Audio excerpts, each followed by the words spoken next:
quorum now. So we'll proceed with the business for the afternoon. Clerk, kindly call the first order, please.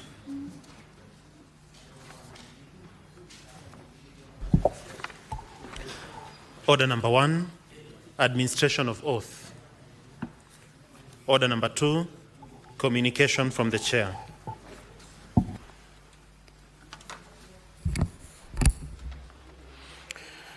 Honorable Senators, I would like to acknowledge the presence in the public gallery this afternoon of visiting teachers and students from Bright Light Preparatory School in Kajiado County. The delegation comprises 6 teachers and 47 students who are in the Senate for a one-day academic exposition. In our usual tradition of receiving and welcoming visitors to Parliament, I extend a warm welcome to the delegation, and on behalf of the Senate and my own behalf, wish them a fruitful visit. Also, I'd wish to acknowledge the presence in the public gallery this afternoon of visiting lecturers and students from Sacred Heart University, United States of America. The delegation comprises 3 teachers and 7 students who are in the Senate for a one-day academic exposition. In our usual tradition of receiving and welcoming guests to Parliament, I extend a warm welcome to them, and on behalf of the Senate and my own behalf, wish them a fruitful visit. I will call upon the Senator for Kajiado County, Senator Seki, to extend a word of welcome, to welcome the delegation for Kajiado County, that to be done under 1 minute. And thereafter, I will call upon the Deputy Minority Leader to also extend a word welcome to welcome the delegation from the United States of America, in that order. Thank you very much, Honorable Speaker. I also want to join you to thank the students and teachers from Bright Light Academy in Kajiado County. Want to congratulate you for finding time to be with us here. This is the Senate of Kenya. It's a parliament where we deliberate issues concerning counties and national issues. I want to welcome you and inform you that in this Senate we have 3 senators coming from Kajiado. Senator Seki, who is the elected senator, and my sister Peris Tobiko, who is also a senator here, nominated, and Mheshimiwa Mondet, who is also a senator for this great county of Kajiado. So let me, Speaker, request Mheshimiwa Peris Tobiko just a 1 minute to say hi to these bright students of this Republic of Kenya. Thank you very much.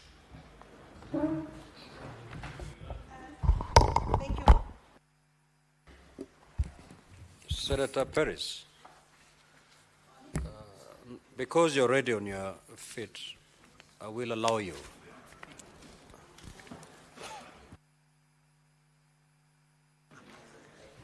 Thank you, Speaker. Thank you, Senator Seki.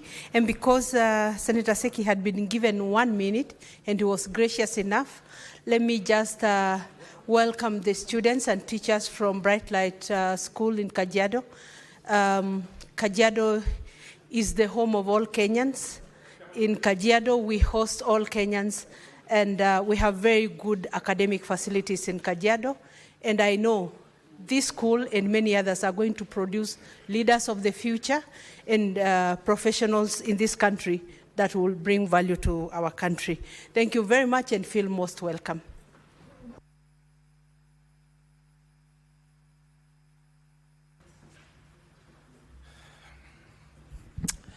Thank you, the Speaker. The Speaker, I also want to join you and on behalf of my colleagues in the Senate, extend a warm welcome to the visiting delegation from the USA. Mr. Speaker, for the avoidance of doubt and to clear the mind of the chairman of my committee on roads and transportation is wondering why the Deputy Minority Leader should be the one to invite to welcome the delegation from the US. Speaker, for the record, yours truly went to school in the US.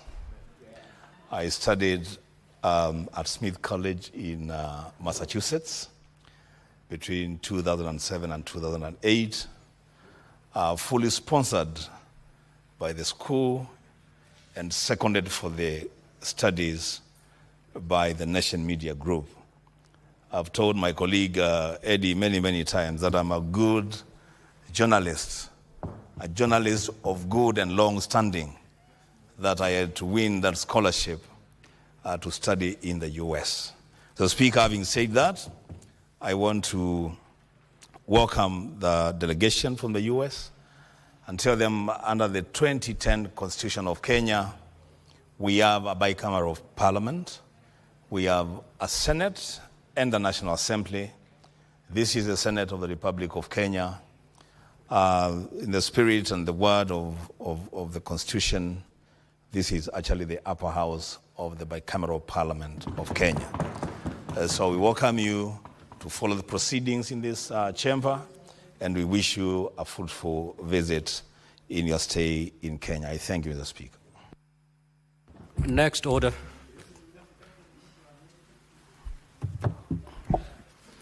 Order number 3, messages. Order number 4, petitions. Order number 5, papers. Order number 6, notices of motion. Senator for Kiambu County, the Honorable Senator Karungo Wathangwa.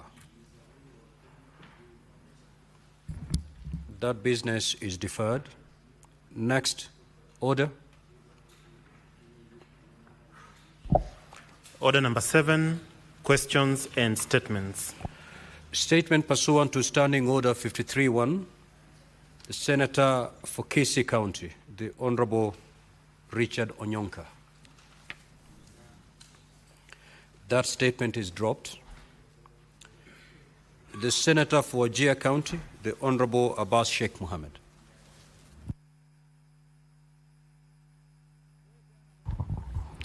Thank you, Honorable Speaker.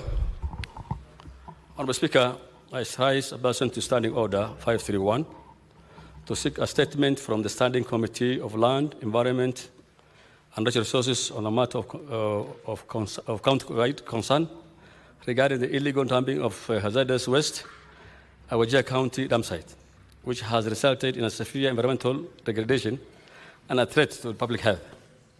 Honorable Speaker, the dam site has been a long-standing source of public concern, who continue to suffer the effects of mismanagement waste disposal, including improper handling of hazardous and medical waste. In 2020, the Senate received a petition by Wajir residents seeking intervention. The responsible committee processed the petition and tabled a report which recommended environmental restoration and the protection of the rights of the affected communities. Honorable Speaker, Wajir municipality depends on shallow wells as a source of water. And the water is also high-tabled. And any mismanagement of sewage, sewage or area hazardous waste normally filters into the wells. There is no proper sewage system. The sewers are not there. And therefore, most of the wells are polluted and has already been confirmed with a high E. coli presence. Honorable Speaker, in the statement, the committee should address the following. 1, the nature, type, and source of waste materials currently dumped at the Wajir County dam site, including confirmation of whether any hazardous or medical waste continues to be disposed at the site. 2, the implementation of setters of recommendations made by the Senate following the tabling of the petition report on 1st December 2020, and the specific steps taken by Wajir County government in response. 3, the environmental and public health hazards posed by continued dumping at the site, including impact on soil, water source, local ecosystem, and pastoral livelihoods. 4, the measures being undertaken by NEMA and other relevant agencies to enforce environmental regulations, prevent further contamination, and protect the rights of residents. 5, the immediate and long-term actions proposed to restore the environment, relocate the dam site to a safer location, and provide redress of compensation to affected residents in line with the ruling of the Environmental and Land Court sitting in Garissa, court number ELC petition number 10 of 2020, dated 27th November 2020. Honorable Speaker, that is my statement, and I beg to request the committee to take action. Thank you so much. The Senator from Busia County, Senator Andrew Mtata.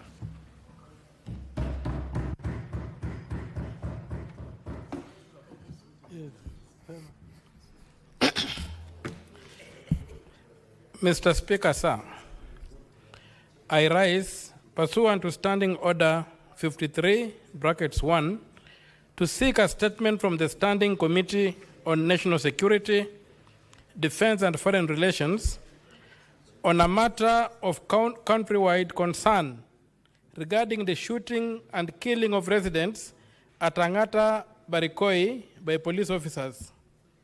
Mr. Speaker, sir, on Monday, 28th April 2025, 5 people, including a 6-year-old child, were killed following an attempt by officials from the Ministry of Lands to begin a land adjudication process in Moi adjudication scheme in Transmara. In the statement, the committee should address the following. 1, the circumstances that led to the use of live bullets resulting in the shooting and killing of 5 residents of Angata Barikoi and leaving many others injured during a protest over land demarcation. 2, the identity of the rightful owners of the land in question, as well as the measures in place to address the long-standing disputes over the land. 3, the reasons behind the decision to demarcate the land and evict residents despite a valid court order restraining such actions until the matter is fully heard and determined, providing details on who ordered the demarcation and whether the community was consulted or involved. 4, status of investigations conducted by the Independent Policing Oversight Authority, brackets IPOA, into the incident, including steps taken to hold accountable the officers responsible for opening fire on unarmed residents of Angata Barikoi. Plans in place to compensate the affected families for the deaths and injuries, as well as reimbursement of burial expenses. Andrew Mtata, Senator from Busia of the Republic of Kenya. Thank you. Statement pursuant to Standing Order 57-1. The Senate Majority Leader.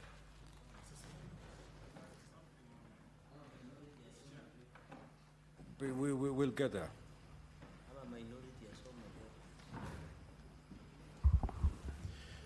Mr. Speaker, sir, pursuant to Standing Order 57-1, I hereby present the business for the week commencing Tuesday, 27th May 2025. Mr. Speaker, sir, the status of business pending before the Senate includes 54 bills, of which 42 are at the second reading stage and 12 are at the committee of the whole stage. 23 motions pending conclusion. 29 petitions are pending conclusion, out of which 19 are due for reporting by the respective standing committees, and 473 statements pursuant to Standing Order 53-1 under consideration by respective standing committees. From the foregoing, it's evident that we have a long way to go in disposing the business before the Senate, as indicated in today's order paper. At orders number 8, 9, 10, 11, we have bills that have been at the second reading stage for a while. I therefore urge the majority and the minority whips to marshal the requisite number of the county delegations in order for the divisions to be undertaken.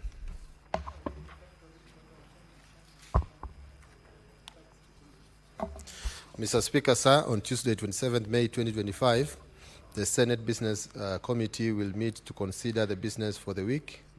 The tentative business for the day will include business not included from today's order paper, as well as the business indicated in the notice paper.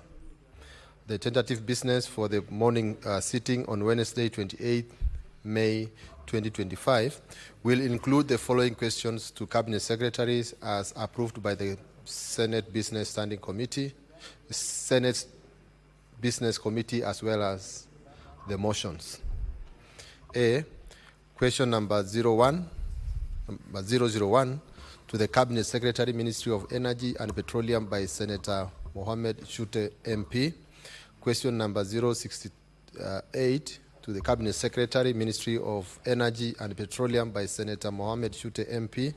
Question number 031 to the Cabinet Secretary, Ministry of Mining, Blue Economy, Maritime Affairs by Senator Professor Tom Ojenda, Senior Counsel MP. Question number 047 to the Cabinet Secretary, Ministry of Mining, Blue Economy and Maritime Affairs by Senator Miraj Abdullahi MP. Question number 034 to the Cabinet Secretary, National Treasury and Economic Planning by Senator Enoch Wambua MP.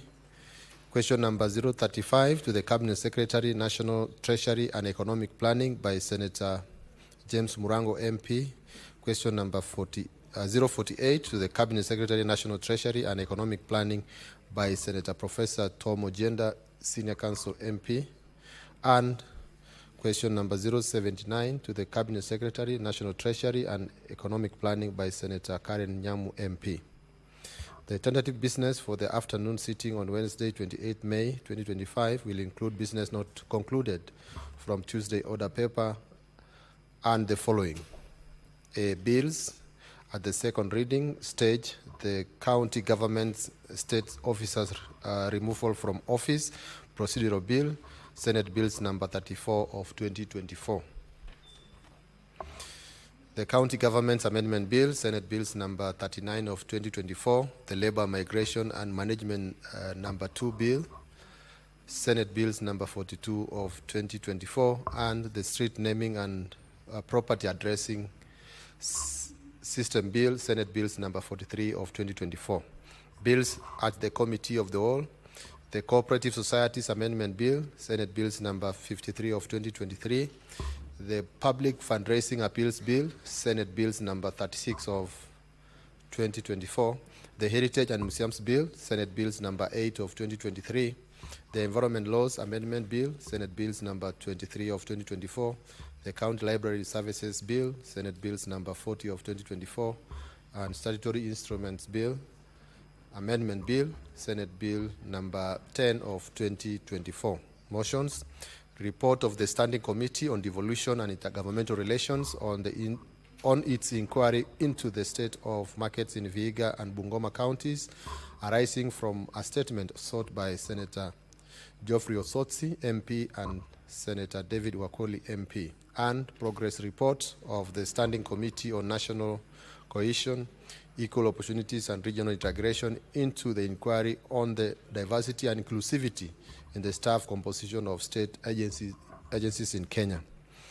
The projected business for the Thursday, 29 May 2025, will include business not included from Wednesday's order paper and any other business scheduled by the Senate Business Committee.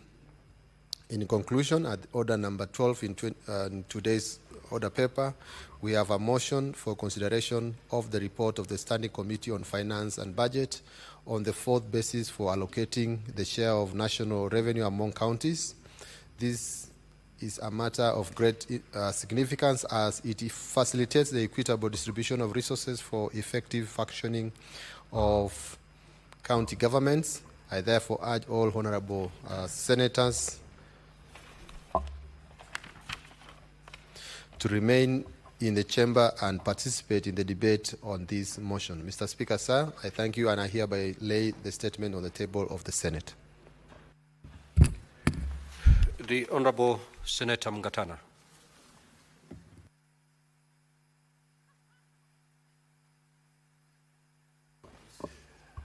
Mr. Speaker, I thank you for giving me the opportunity to read this statement.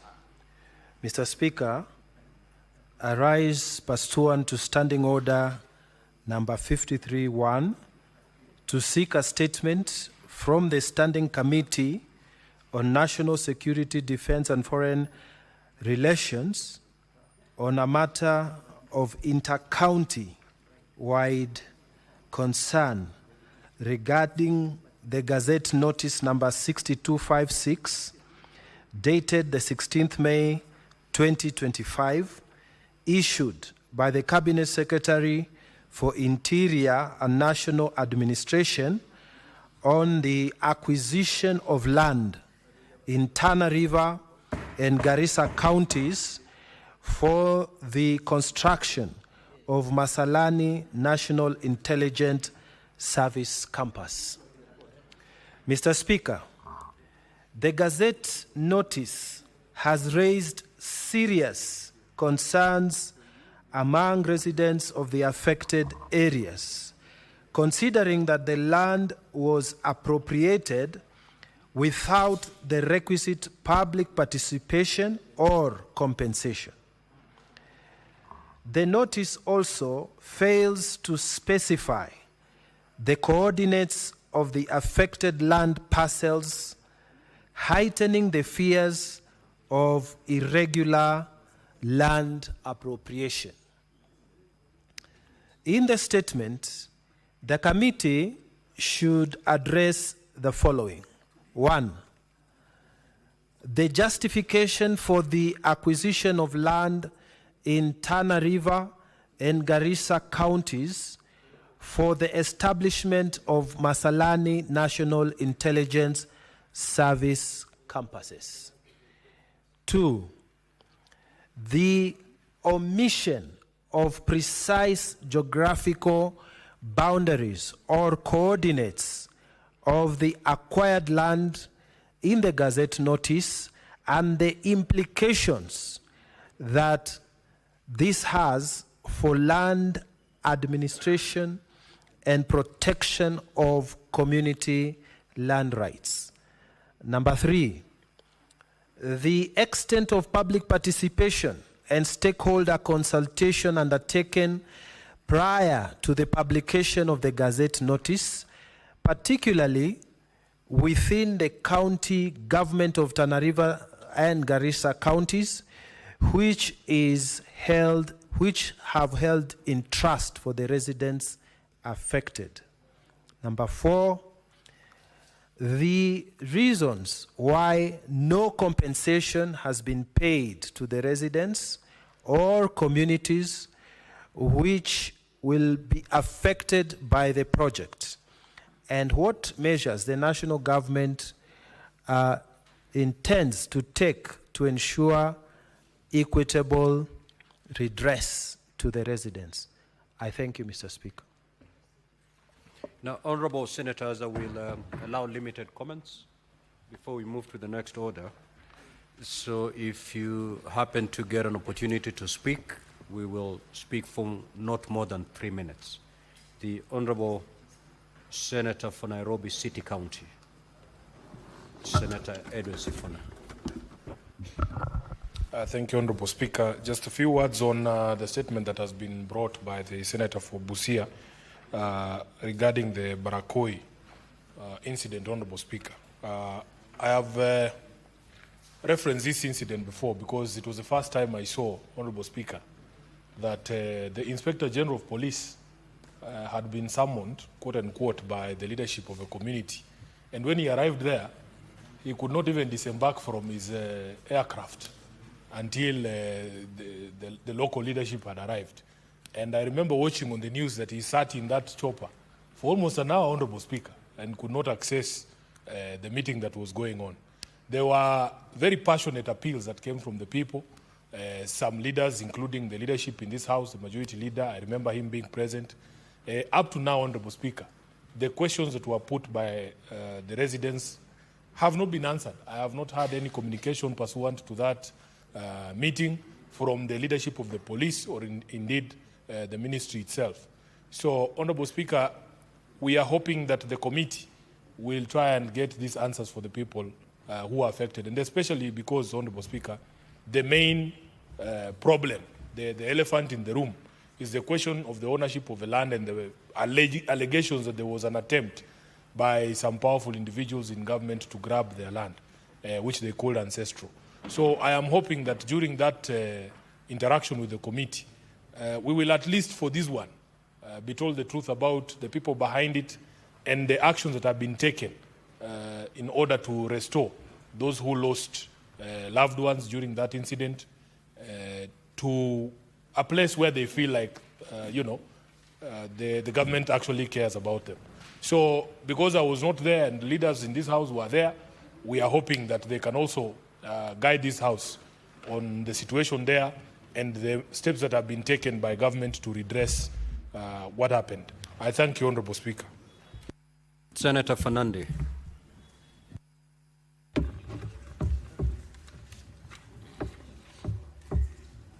Thank you, Mr. Speaker. I want to support the statement by Senator Okoiti Okia Omtata Andrew on the issue of state of investigation into Angata Baragoi killings in Narok County. Mr. Speaker, in as much as we continue to send our deepest condolences and empathies and sympathies to the people of Angata Baragoi, it is sad that after they are buried, their issues have been forgotten. Mr. Speaker, you saw even the Disanaj, 41 people are yet to be recovered. A few people were killed the other day in Todonyang, Mr. Speaker. It is very unfortunate that this country, the DCI, is efficient only when they are pursuing politically expedient cases as opposed to pursuing criminals, Mr. Speaker. And you remember even, Mr. Speaker, on this issue of Angata Baragoi, there is much more than meets the eye. Because this is the protection of grabbers of land in Angata Baragoi, Mr. Speaker, we need to be told who is behind these killings. Mr. Speaker, it was an open fire. How do you open fire in an armed, peaceful citizens who are protesting against land grabbers, Mr. Speaker? The land grabiosis disease must be stopped in this country. Even IPOA, Mr. Speaker, no one has been arrested up to date. Yet the bullet that was being used to shoot these people, post-mortem was done. Mr. Speaker, we must be told as the families continue to grieve what the government is doing, Mr. Speaker. And it is very unfortunate because even the Ministry of Interior, led by Cabinet Secretary Murkomen, gave us a bravado statement when he was in North Rift by saying those people wanted to attack the police. How can you attack the police with arms and stones? And that is why I said transferring incompetence to Ministry of Interior is dangerous because you lose lives. The roads, when they are stalled, it can be fixed at a later date, Mr. Speaker. You have seen even he has sponsored the grabbing of Masalani land in Tana River, Mr. Speaker. How do you go and grab land? This minister must be called out. He is embarrassing all of us who are in government. In fact, the Murkomen must and should resign. Mr. Speaker, even he is now sponsoring MPs to attack me, Mr. Speaker, instead of fighting issues of insecurity. There is a point of order. Mr. Speaker, Senator Cherargei is not a first-term legislator. And even a first-term legislator by now understands and knows the standing orders of this House. If he wants to discuss the conduct of the cabinet minister, he knows what he needs to do. Number one, he knows that he needs to bring a substantive motion to you, together with the issues, and then we can have a discussion and look into the conduct of any minister, because nobody is above scrutiny, and everybody must be scrutinized. What we must stop, Mr. Speaker, is a conduct that is becoming the norm in this House, where people want to use the privilege of the floor of Parliament to malign and personalize attack against other citizens of this republic. That we cannot tolerate, Mr. Speaker. It is not honorable, it is not right, and it cannot be accepted. Did you hear Senator Cherargei say that CS Murkomen, I don't know, has organized land to be grabbed, I don't know where? Can he either table evidence to support his claims, Mr. Speaker, or withdraw? Because that should never be left in the records of this House, Mr. Speaker. Now, and apologize, Senator Mr. Speaker, Fernandes. sorry, and apologize. Senator Fernandes, you either substantiate your allegations or you proceed to withdraw and apologize. Mr. Speaker, I need your guidance because the Gazette notice was signed by the Cabinet Minister of Interior. I thought it is judicially noticed. I am referring to the statement that you've made. No, Mr. Speaker, let me substitute and withdraw that word, And the apologize. grab, and say he gazetted. Proceed, you've apologized, proceed. Yeah, to- well, let me proceed. But, Mr. Speaker, you have to appreciate that incompetence and corruption fights very, Senator very Fernandes. seriously, Mr. Senator Speaker. Fernandes. Mr. Speaker, Senator Fernandes, take your seat. Take your seat. Senator Fernandes, you have to abide by the ruling of the Speaker. Don't come up with your own ruling and proceed to abide by that ruling. A point of order has been raised against your allegations. And indeed, to that extent, that point of order is merited. Meaning you have two options. Either to substantiate. If you're unable to substantiate, you proceed to withdraw and apologize. Pick one option and proceed. Mr. Speaker, I've already withdrawn the answer, and I have apologized by replacing with the word that it was gazetted. Mr. Speaker, let me conclude by saying the following. You know, that's the danger of incompetence and corruption. Mr. Speaker, we must call out these gentlemen. They are embarrassing everybody. Being killed, Mr. Speaker, and no one is taking it serious. I expected the majority leader.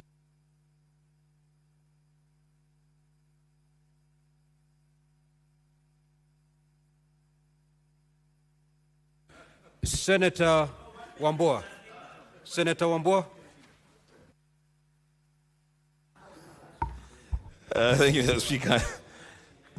Speaker, these days I rarely agree with Senator Cheriot, but on that matter of personalizing battles on the floor of the House, I totally agree with the majority leader. Mr. Speaker, I stand here to make comments on the statement brought to the floor by Senator Danson Mugatana, my neighbor from Tana River, on this matter of acquisition of land for a public good.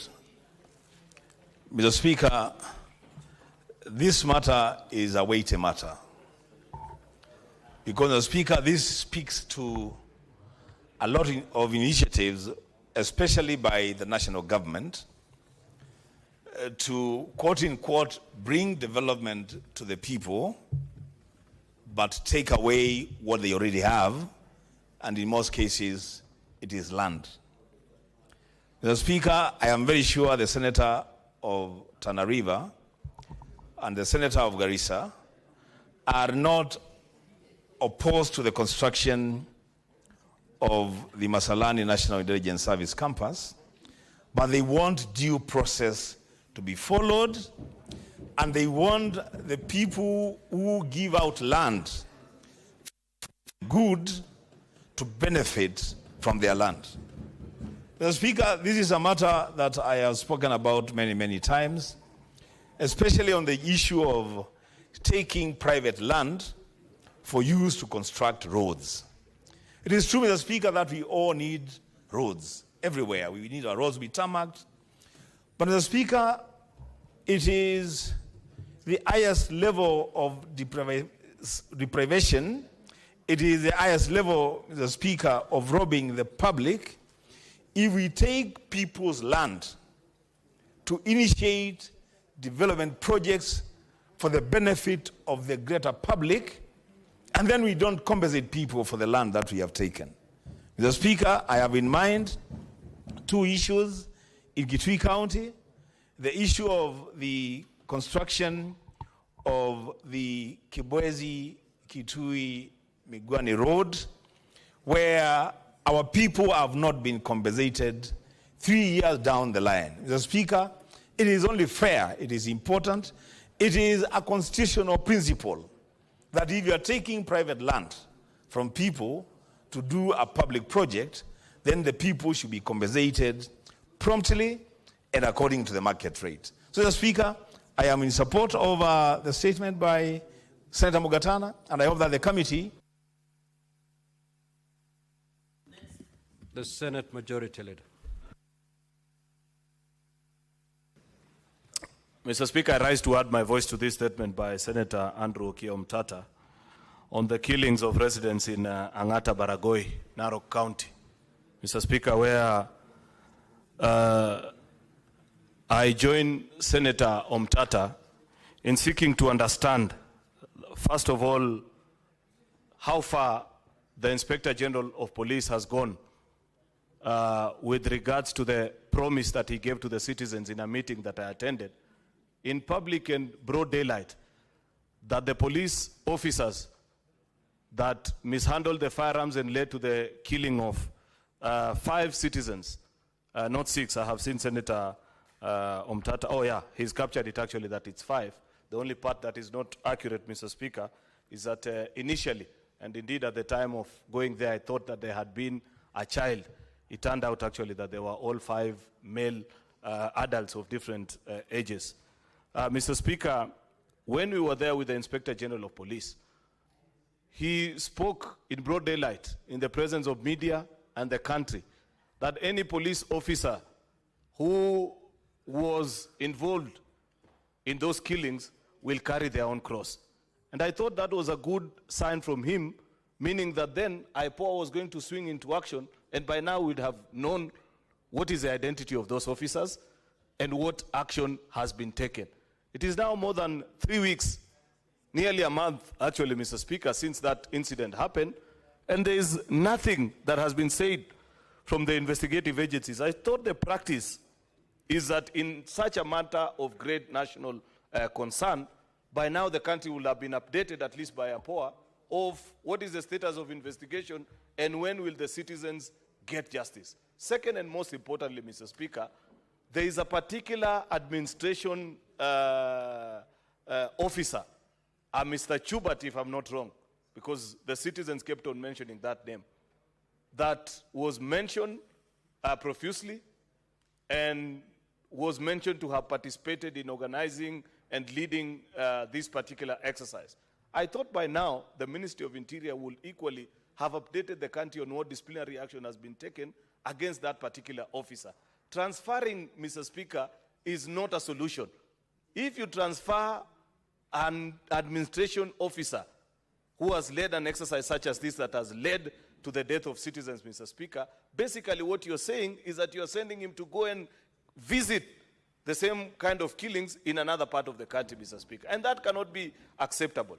Therefore, I hope, Mr. Speaker, that when the answers come, we will be told also of what will have happened to this particular officer and what is the status of investigation. Senator Eddie Okech. I thank you, Mr. Speaker. I also wanted to add a voice on the statement by the good senator from Busia, Senator Okiya Omtata. Mr. Speaker, the issue of excessive use of force by the police in this country is something that must stop. Because, Mr. Speaker, we lose way too many lives to recklessness by the police. But that said, because most of the senators have put their voice on this, I think that there needs to be a long-term solution to what is happening in Baragoi, Angata, Mr. Speaker. Because the livelihood of the people in these areas, Mr. Speaker, has been affected for way too long. Mr. Speaker, it would interest you to know that on the other side of Angata is Guitembe in Kuria, region that falls in Migori County, Mr. Speaker.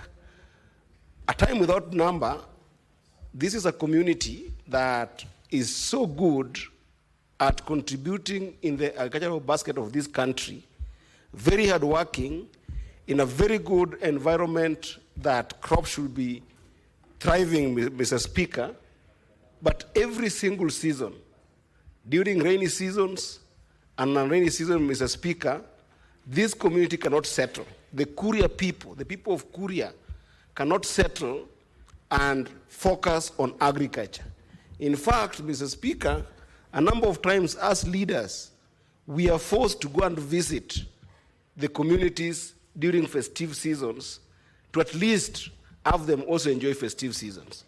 For instance, Christmas and New Year's, because they've gone for a whole year without planting because of the wars in that region, because of the insecurity in the dispute of that land.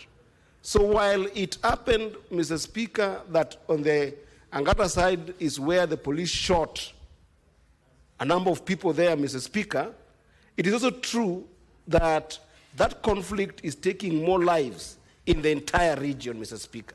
And I think that perhaps even apart from just having the committee deal with this, Mr. Speaker, because it's an ongoing conflict year in, year out, I want to indulge you, Mr. Speaker, and beg that perhaps it's a good time to bring a motion in this House and sort a resolution of the Senate to deal with what is going on at Angata and to deal with the issue that also involves the Kuria community and the Kipsigis community on the other side, Mr. Speaker.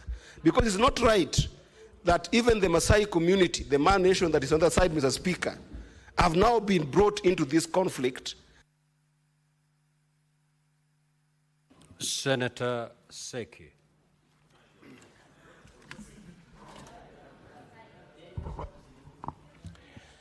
Thank you very much, Honorable Speaker. I also want to contribute to this statement from Honorable Okio Mtata on the issue of the killing of residents of Ngata Barikoi. Honorable Speaker, this information came to us and we really regretted, and we want to condole to the people of Narok, more so the Ngata Barikoi area. And we believe that the committee responsible will get to to these matters as quick as possible, so that we don't act on the issue that has been overtaken by events, Honorable Speaker. We are looking forward to see the action where the police has taken on this matter, Honorable Speaker. Because we see that there is no discipline for the people who acted on this matter, there is no arrests. And these are the things that we really wonder why we have systems and structures in this government or in government.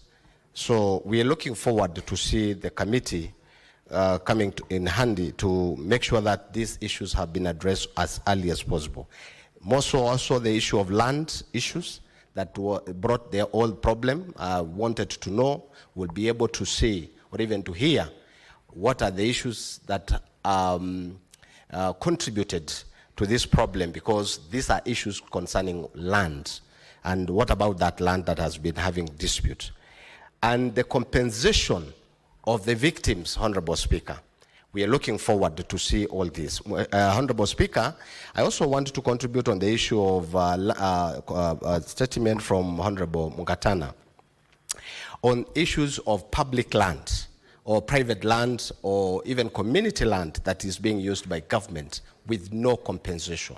Honorable Speaker, I will refer to a land just next to Nairobi here in a place called Vetland in Ngong area, where government had done a lot of quarry to remove maram and even stones and building materials for public use with no compensation to the communities around there. There is a lot of excavation, a lot of problems, a lot of destruction. They do a lot of, destruction to the neighboring neighbors within that quarry with no compensation. These are the things that we really need to look at. Even when Senator Faki. Asante Mheshimiwa Spika kwa kunipa fursa hii kutoa kauli yangu juu ya taarifa iliyoletwa bungeni na Senator Abbas, Senator wa gatuzi la Wajir. Mheshimiwa Spika, mazingira ni kiungo muhimu cha maisha yetu Mheshimiwa Spika. Kwa hivyo ni makosa kwa serikali zetu za county kuchafua mazingira ambao binadamu wanaishi katika sehemu zile. Mheshimiwa Spika, utupaji takataka Mheshimiwa Spika ni donda sugu katika kaunti nyingi. Japokuwa kwa sasa kuna vifaa vya kisasa ambavyo vinaweza kutumika zikabadilisha takataka zile kuwa ni umeme ama makaa au matumizi mengine ambayo ni yana manufaa kwa binadamu. Kaunti zetu Mheshimiwa Spika zimekuwa na kadhia ya kutupa hizo takataka bila uangalizi wowote. Kwa Mheshimiwa Spika, NEMA pia wameweza kuzembea katika kazi yao, kwa sababu NEMA atakana wazunguke na waweze kuangalia mazingira kwamba yako sawa kwa maisha ya binadamu. Lakini mpaka sasa pia Mheshimiwa Spika, NEMA wameweza pia kuzembea katika kazi hiyo muhimu. Kwa hiyo Mheshimiwa Spika, tunaunga mkono taarifa hii na tutahakikisha kwamba wale wanaohusika katika utupaji takataka na uchafuzi wa mazingira wanaweza kuadhibiwa kulingana na sheria. Asante Mheshimiwa Spika. Senator Kisang. Thank you, Honorable Speaker. Honorable Speaker, I want to commend the statement by Okiya Omtata and Mukatana. Honorable Speaker, I think the Inspector General of Police needs to honor his word, because he was in Narok and he promised that he was going to take action. And up to now, the House or even the country has not been updated on what has been taken, including the police officers who used live bullet to kill the people, Honorable Speaker. It's also important for the local administration, especially the DCC and the chiefs and the elders, to nip these particular issues before they come out, Honorable Speaker, because it's unfortunate that lives were lost. Honorable Speaker, the one on Dana River and Kariza, Honorable Speaker, when development goes to particular areas, there will be benefits that will accrue to the community, Honorable Speaker. What is very important is just that before they do anything, they need to involve the leaders, the public, and especially the Constitution is very clear. Before you undertake any development in an area, you need to do public participation and also compensate. For a National Intelligence Service campus, I don't think they need more than 50 acres. So they need to talk to the people, do public participation, and they'll be accepted in the area. Otherwise, we don't want to cause another conflict in that region, Honorable Speaker. And then, Honorable Speaker, the Bible says, somebody was asking, how many times will you forgive somebody? Or you say sorry. It says 70 times 70 or even more times, Honorable Speaker. Senator Cherargei, Honorable Speaker, has found it an habit. Every time he gets an opportunity, he has to attack the CS, Interior, Governor Sang of Nanti. So it's like it has become his business. When he gets any opportunity, those two leaders, he has to just... I address the point of order. I just wanted... Thank you, Honorable Speaker. Senator Professor Tom Mujenda. Thank you, Mr. Speaker. Mr. Speaker, I would wish to contribute to the very eminent statement by Senator Danson Mugatana of Tana River. Mr. Speaker, this statement is important because it touches on the land question. And whilst it refers to the designation or establishment of Salani National Intelligence Service campus outside the procedure of land acquisition and processes, Mr. Speaker, it is important to speak to this question, Mr. Speaker, because it is important, Mr. Speaker, that all land acquisition or acquired for public purpose, Mr. Speaker, must be gazetted, and beyond gazettement, Order, Mr. Speaker, Senator Felgeo Marakwet.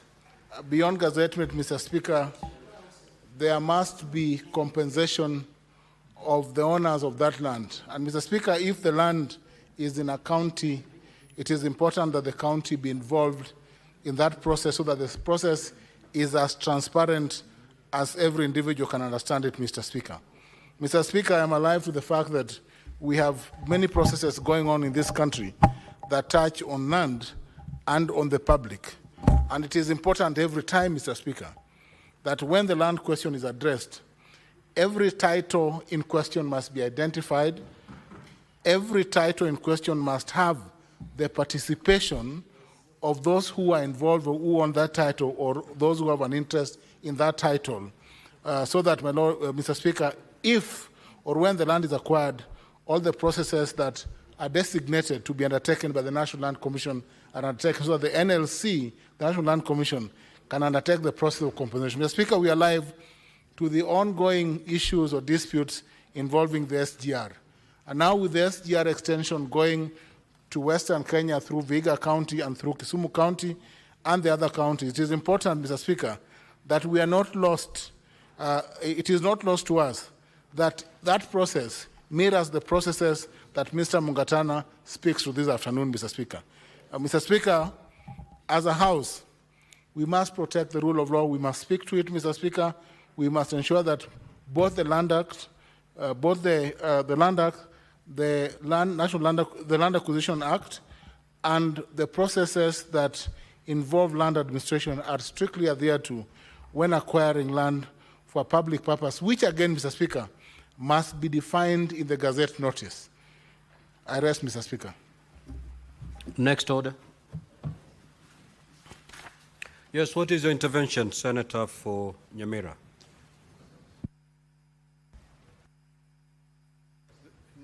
Mr. Speaker, I have a small matter I seek your guidance that touches on the work of the Committee of Devolution. Mr. Speaker, on, I believe, 15th of May, this House did pass a resolution on a progress report that was tabled before this House by the Devolution Committee.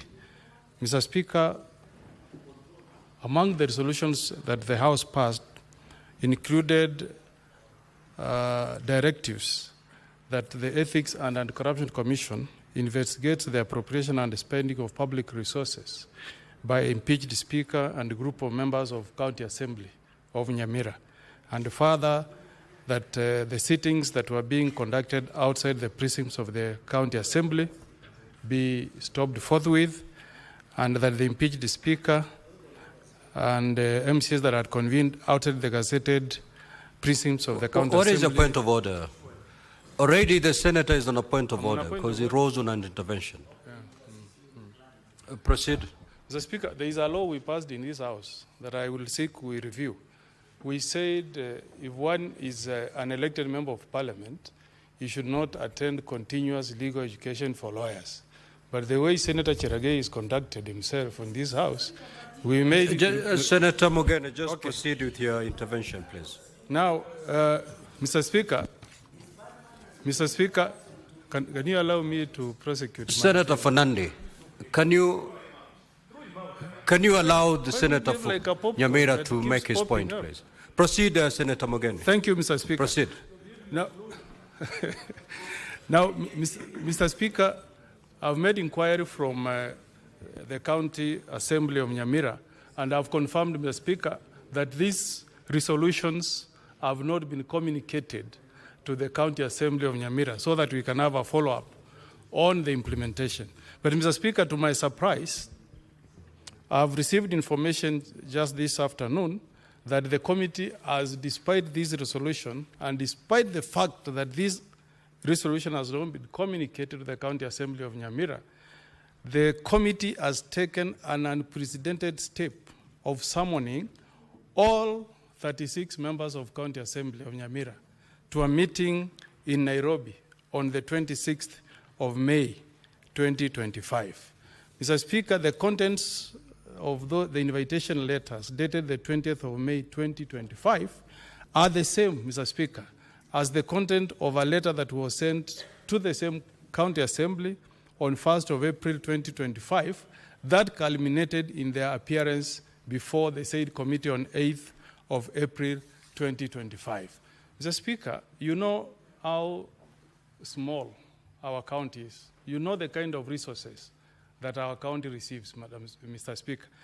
It is a total, it's a total abuse of office or power by this committee, Mr. Speaker, to summon all my 36 MCAs to Nairobi, whereas the resolution of the House was clear that they should visit the county assembly at the county assembly gazetted premises in Nyamira, Mr. Speaker. I want to seek directive, Mr. Speaker, from you to direct two things, Mr. Speaker. One, the resolution that was passed by this House, Mr. Speaker, on the 15th of May should be communicated to the county assembly of Nyamira. Two, the committee should respect, Mr. Speaker, the resolution that was passed by this honorable House that directed them to visit the MCAs at the county assembly gazetted premises in Nyamira. Mr. Speaker, we don't have resources to pay per diem to 36 MCAs and their drivers and 3 clerks to come and do a meeting in Nairobi. In fact, I've gone through standing orders, Mr. Speaker. I've not seen any standing order that has given power to any committee of this House to summon an entire county assembly to come to attend a committee meeting in Nairobi, Mr. Speaker. So I seek your direction, Mr. Speaker, that the resolution of this House be respected, and if the committee wants to have any engagement with the County Assembly of Nyamira, the same be done within the resolution that we passed as a House. That meeting be held at the gazetted County Assembly premises in Nyamira, Mr. Speaker. Thank you. Thank you. The resolutions as passed by this House must be communicated to the County Assembly of Nyamira, and that must be done within the next 3 days. Secondly, pursuant to the resolutions that are passed, the Devolution Committee was supposed to visit Nyamira County Assembly. It did not indicate that Nyamira County Assembly was the one to visit the Senate. And therefore, let the concerned committee visit the County Assembly of Nyamira as resolved by the House and not otherwise. Next order. Let's make progress, honorable members. I've been very clear. I don't know why you're seeking point of clarification on that particular matter. Order number 8, the Division of Revenue Bill, National Assembly Bills number 10 of 2025, resumption of debate interrupted on Wednesday, 21st May 2025, afternoon sitting. Mover to reply. The chairperson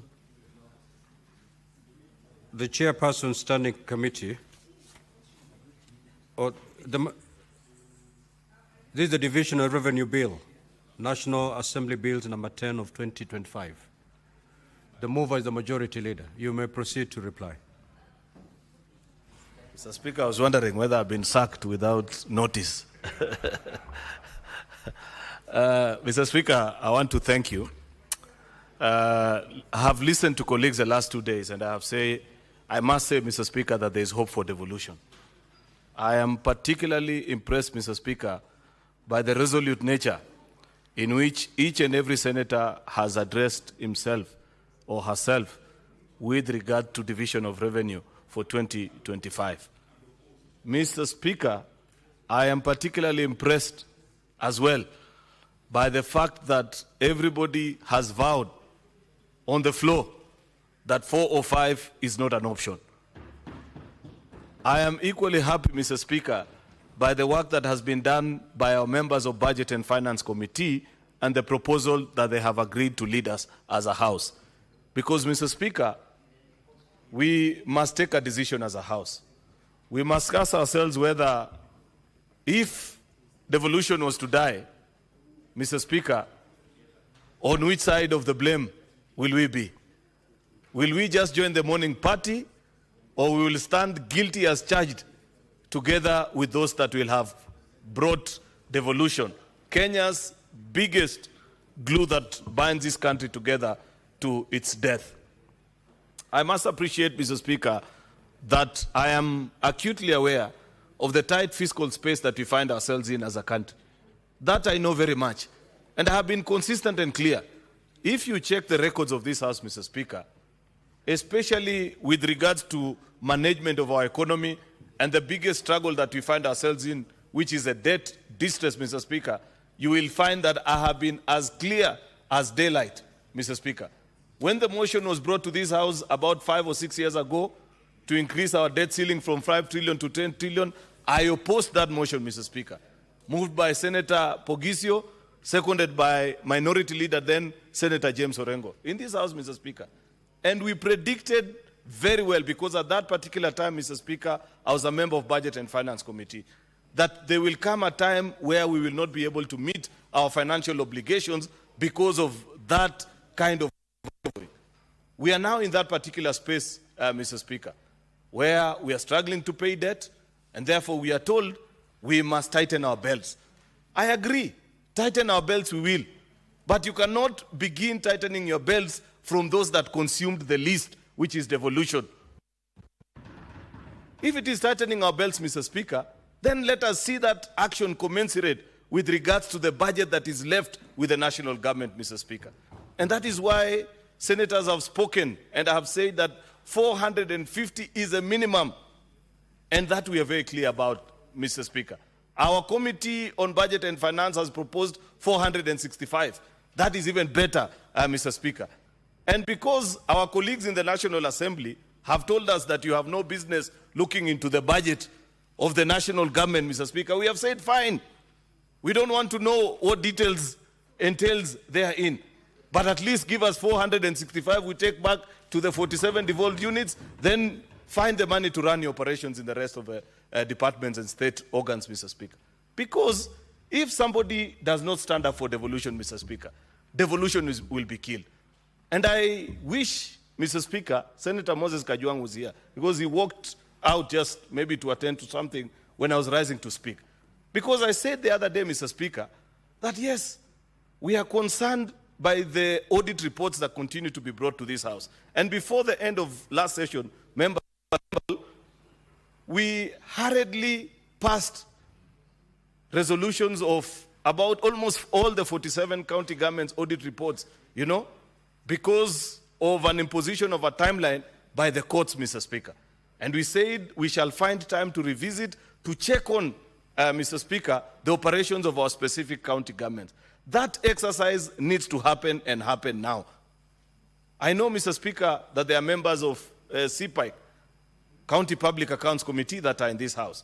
I want to request them with a lot of humility that you must lead the exercise, because this is ordinarily your work. This is the work that this committee has, this House has charged you with the responsibility of, Mr. Speaker, to ensure that once we have done the battle and have brought the goods home, that they are used prudently for the improvement of the welfare of our citizens, Mr. Speaker. We went out to point, Mr. Speaker, if you recall that particular debate on that afternoon, and I do remember, Mr. Speaker, because I made a contribution just like all my colleague senators, Mr. Speaker, that there were certain glaring maladministration issues that were coming out distinctively clear in almost all the 47 county governments without fail, Mr. Speaker. The issue of minimal disposition of resources, Mr. Speaker, barely had percent.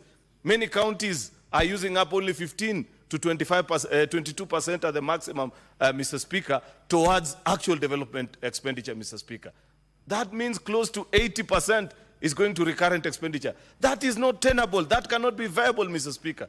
And I want us to reflect on the speech made by Prime Minister Raila this morning, Mr. Speaker, in this House, about the journey of devolution and why we as a Senate must always stand and defend. It must be recalled, Mr. Speaker, that on those particular reports that we considered here as well, we were reminded that many of our county governments, I think 35 if I'm not wrong, out of 47 of our counties were spending more than half the resources that we devolve, Mr. Speaker, on paying salaries. Surely, Mr. Speaker, then why should you want to be called a governor? Your name should be turned to Paymaster General, that you are just a salaries payment officer if you are disposing more than half the shareable revenue that is due to your county, Mr. Speaker, to pay salaries alone. And I have said that this business, Mr. Speaker, of telling us that, oh, you know, in 2013, we inherited members of staff from the defunct municipal councils, Mr. Speaker. Therefore, we have to find ways of paying them. Surely, this is almost 15 years since that exercise happened. What is your contingency plan? And I want to tell you, members, if we wait that our county governors file that particular plan on the route to achieving the statutory 35%, Mr. Speaker, on spend on recurrent expenditure, Mr. Speaker, it will never happen. We are the ones who passed Regulation 25 of PFM, Mr. Speaker, on how much each county is supposed to spend. We are the ones that are charged with the mandate of enforcing it.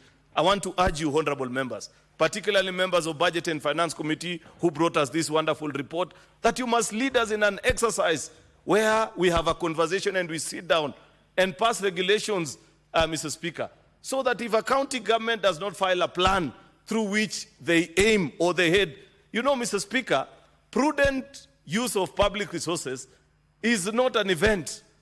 It is a process.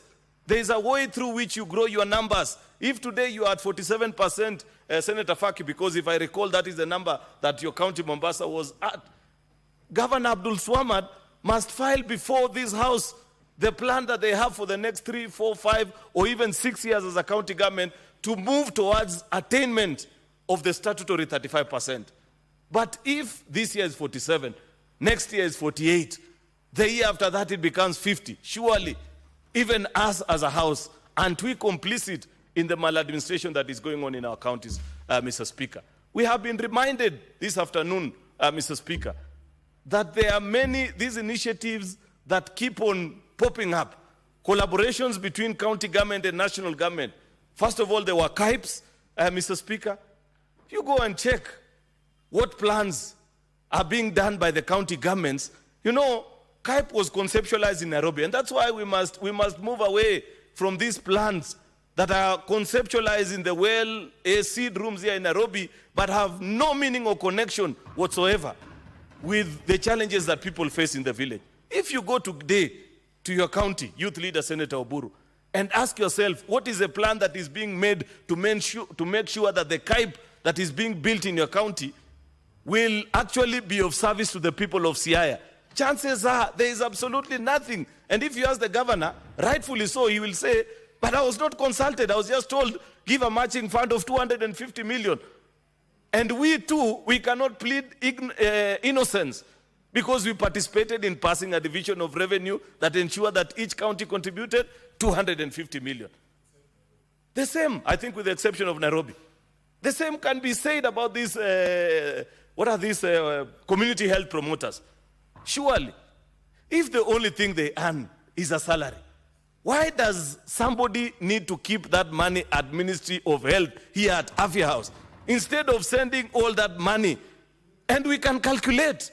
We know what is a stipend. Why surely? What is this obsession that we have in our country with holding on to resources that you don't need, even people's salary?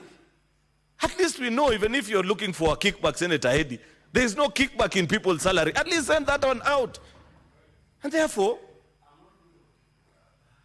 good people, I want to ask of us that as we consider division of revenue, let us passionately fight and stand up for devolution. Because this is the last battalion of defense. If you let this country down, Mr. Speaker, there is no likelihood whatsoever that anybody will ever remember that there was need. We understand that there are challenges, Senator Mogeni. Devolution is not as popular as CDF. That is a fact. Nobody doesn't, it's not rocket science. And it's for obvious reasons. CDF is managed separately. And we must be able to learn, even us, and appreciate that what is it that has made CDF to be as popular as it is. Of course, is the fact that they don't utilize the level of human resource that we utilize in our counties. That is why 98% of that fund goes to actual budgetary programs, things that people that are tangible and people can see. You know, schools, and I don't know what, things that ordinary citizens would wish to identify with. But you know, when you're a county government and 50% of the 10 billion you receive is paying 3,000-4,000 people in a county of 1 million people, then people will say, wrap these things up, we don't want them. Therefore, part of defending devolution is to ensure that we make it work in the way that it was designed. And the way that it was designed is to make sure that people feel resources getting into their pockets. So I want to urge as colleagues, as we begin this conversation and the reawakening that we have, we must all stand together and appreciate that there will be challenges, that we may not achieve that which we set out to achieve immediately or at the time of first asking. But surely and certainly, Mr. Speaker, as a House, we must make a firm decision that is in the best interest of the country. You know, yesterday, Mr. Speaker, I watched something, or I think it was 2 days ago, the former Budget and Appropriations Committee Chair of the National Assembly. I think he was addressing himself to quite a number of issues, and I began to appreciate that no wonder we have the challenges that we have. You know, there is something that the late President, Mr. Speaker, President Mwai Kibaki, used to speak about people being suddenly very clever. And I saw the gentleman trying to tell us, oh, you know, we should not borrow. Even the budget that we are using in this financial year, it is that gentleman actually who passed it on the floor of the National Assembly with a fiscal deficit of almost 5%. How is it that suddenly he has discovered that borrowing is bad? This House has been pushing and insisting. Read, Mr. Speaker, our BSP reports for the last 10 years. Senate has always maintained that don't have a fiscal deficit of above 3.3%, including the report that we passed here. As Senate, we have been quite clear on these things. Our colleagues who have been on the other side, on the National Assembly, cannot be the ones that are lecturing the country at this particular time and telling us, oh, you don't need to do this, we have borrowed this much. We have borrowed because, you know, you passed a budget that has a deficit of close to 1 trillion shillings, and there is no other way of meeting it, Mr. Speaker. Therefore, much as we want to have this conversation, it cannot be that because you are no longer wanted by your colleagues, Mr. Speaker, that you suddenly now want to talk down on everybody and tell us, oh, this and that is not right. I don't know, we are being told NSSF should not do this or the other. Mr. Speaker, you know, I found even that to be extremely ignorant. You know for a fact that here in Nairobi, just a kilometer from where we are gathering, NSSF of Tanzania are putting up an investment, I think, of close to 40 billion Kenya shillings because pension funds world over are looking for opportunities to invest. The problem with us as a country is that we think that it is the work of NSSF to only build houses and sell to citizens. Therefore, no wonder our pension scheme has never grown. A small country, a country with a smaller economy like Uganda, has a bigger pension fund than ours because of innovativeness in their thoughts, Mr. Speaker. And I saw this gentleman telling us, oh, don't build roads, don't do this or the other. Do people know, for example, that this expressway is built by savings from other pensioners in China who today, when we use the expressway, earn from us? Then you are telling us that our own cannot invest when opportunities come? Spare us this kind of lectures, Mr. Speaker.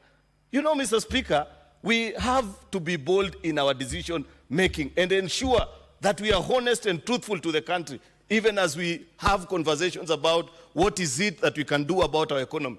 The last thing, Mr. Speaker, even on the securitization of roads, and I want to challenge you members. If you go to the Ministry of Roads and Transport today, there is a gentleman who's the Minister for Roads, C.S. Davis Chirchir. On his dashboard, he is able to show you the investment that has been done by the 3 road agencies in this country. If that thing does not make you boil when you look at it, and I think I'll ask that document be tabled here in Parliament one day.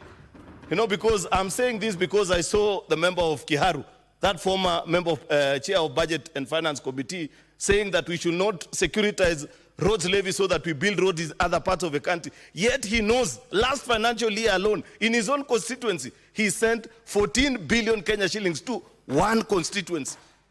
The whole of my own county,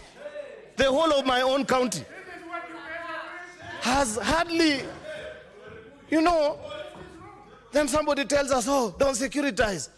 You know, this loan conversation about repayments of loans, Mr. Speaker, one day we will have to be honest with each other. You know, when I tell my people of Kericho that the reason you can't have sufficient development is because you are repaying loans, they ask you, loans for what? Because they cannot see. One day we will just say, tabulate what is in your county and pay. So that we see. You know, Mr. Speaker, hypocrisy must end in this country. Part of the reason why I love the broad-based government is that we said we want to be honest and end the politics of hypocrisy and politics of blackmail, Mr. Speaker, such as what I saw that young man trying to pursue. You cannot put 14 billion in your constituency, then you come and tell the rest of us who are dealing with bad and poor roads that we cannot look for money to build roads for our own people, Mr. Speaker. Mr. Speaker, I hope that I am still responding to comments made by my colleagues on division of revenue. But I just thought about it and I said, this country, sometimes you follow things and you wonder. We want equity. There is a point that I said that perhaps was lost. I said, and my colleagues, if it is not so difficult to establish, because now we are doing, in the new formula, the 4th generation formula, we are doing, there's an element called the gross county product. How much a county has been able to produce. What will you produce if you have not been enabled by the national government, Mr. Speaker? You can't produce if you have no roads, if your people are not healthy. There are counties that have 7 level 5 hospitals, while in most of the rural counties, like from where most of us come from, has only 1. And it is a level 5 by name only. Or counties that do not have. Therefore, if people want us to measure the productivity of every county, let us also measure the investment of national government in those counties, Mr. Speaker. So that we are able to know that we have put 100 billion in County X, and therefore we expect a return factor of this much.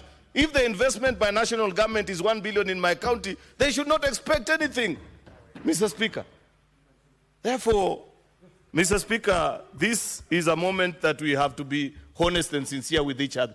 The reason devolution, the reason division of revenue is important and why Senate cannot come down from 400, the request of 465, Mr. Speaker, is that at least we know what we divide in this House, Mr. Speaker, is equally and equitably shared across all our 47 county governments. That cannot be said of the budget that remains in the other House. And therefore, if it was even possible, Mr. Speaker, we would actually put most of our resources in this House so that we share equitably across the 47 county governments, and the other one which people want to play games with, the little part of it, remains in the other House. Since that is not possible, let us at least begin with this 465, Mr. Speaker. The rest can come later. With those very many remarks, Mr. Speaker, I beg to reply. Finally, Mr. Speaker, in accordance to Standing Order number 66-1, unless the whips, Senator Sifuna and Boni, can tell me that we can raise the numbers to pass this division of revenue, I don't think we have sufficient. Therefore, Mr. Speaker, in accordance to Standing Order 66-3, I want to request. they have already told me, Mr. Speaker, that it is not possible to raise 24 delegations on a Thursday afternoon. Therefore, I request that the putting of the question be deferred until a later date. I thank you, Mr. Speaker. The putting of the question is deferred. Next order. Order number 9, the Creative Economy Support Bill, Senate Bills number 30 of 2024, second reading. Resumption of debate interrupted on Wednesday, 21st May 2025, afternoon sitting. Mover to reply. Senator Eddy, you may now proceed to reply.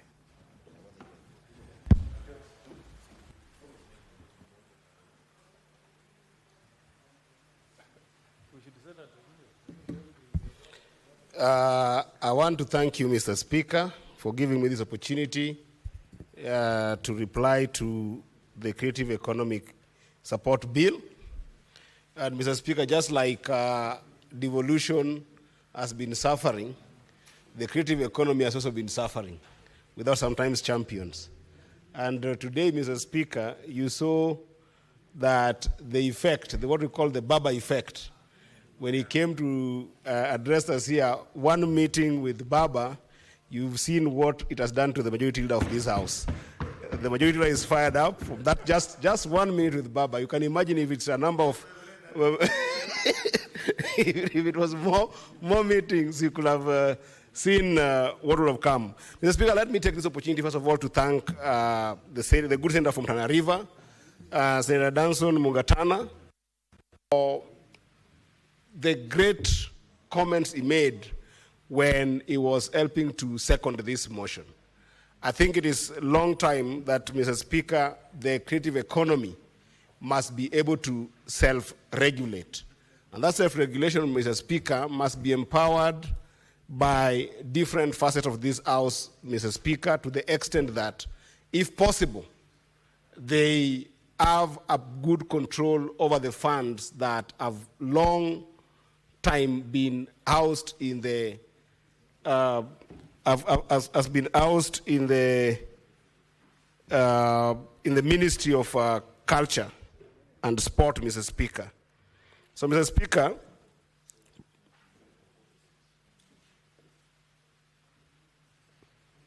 are you okay? Yeah, so, Mr. Speaker, I want to thank Senator Danson Mungatana for his comments, and particularly when he suggested that perhaps because there are a number of guilds that do run the different clusters of creative economy, perhaps we consider having this as a council, because a council then will encompass many more guilds and give it a bigger governance structure that will be semi-corporate in terms of just an organization that can be able to then help the creatives rethink the idea of industrial policy. Because this bill, by large, and from the comment of all the senators who have spoken, by large is a bill that for the first time is going to help creative economy have an industrial policy influence that will then inform the action or inaction of government. So I want to thank you so much, Senator Mungatana. And of course, I also want to thank all the senators that have spoken on this bill.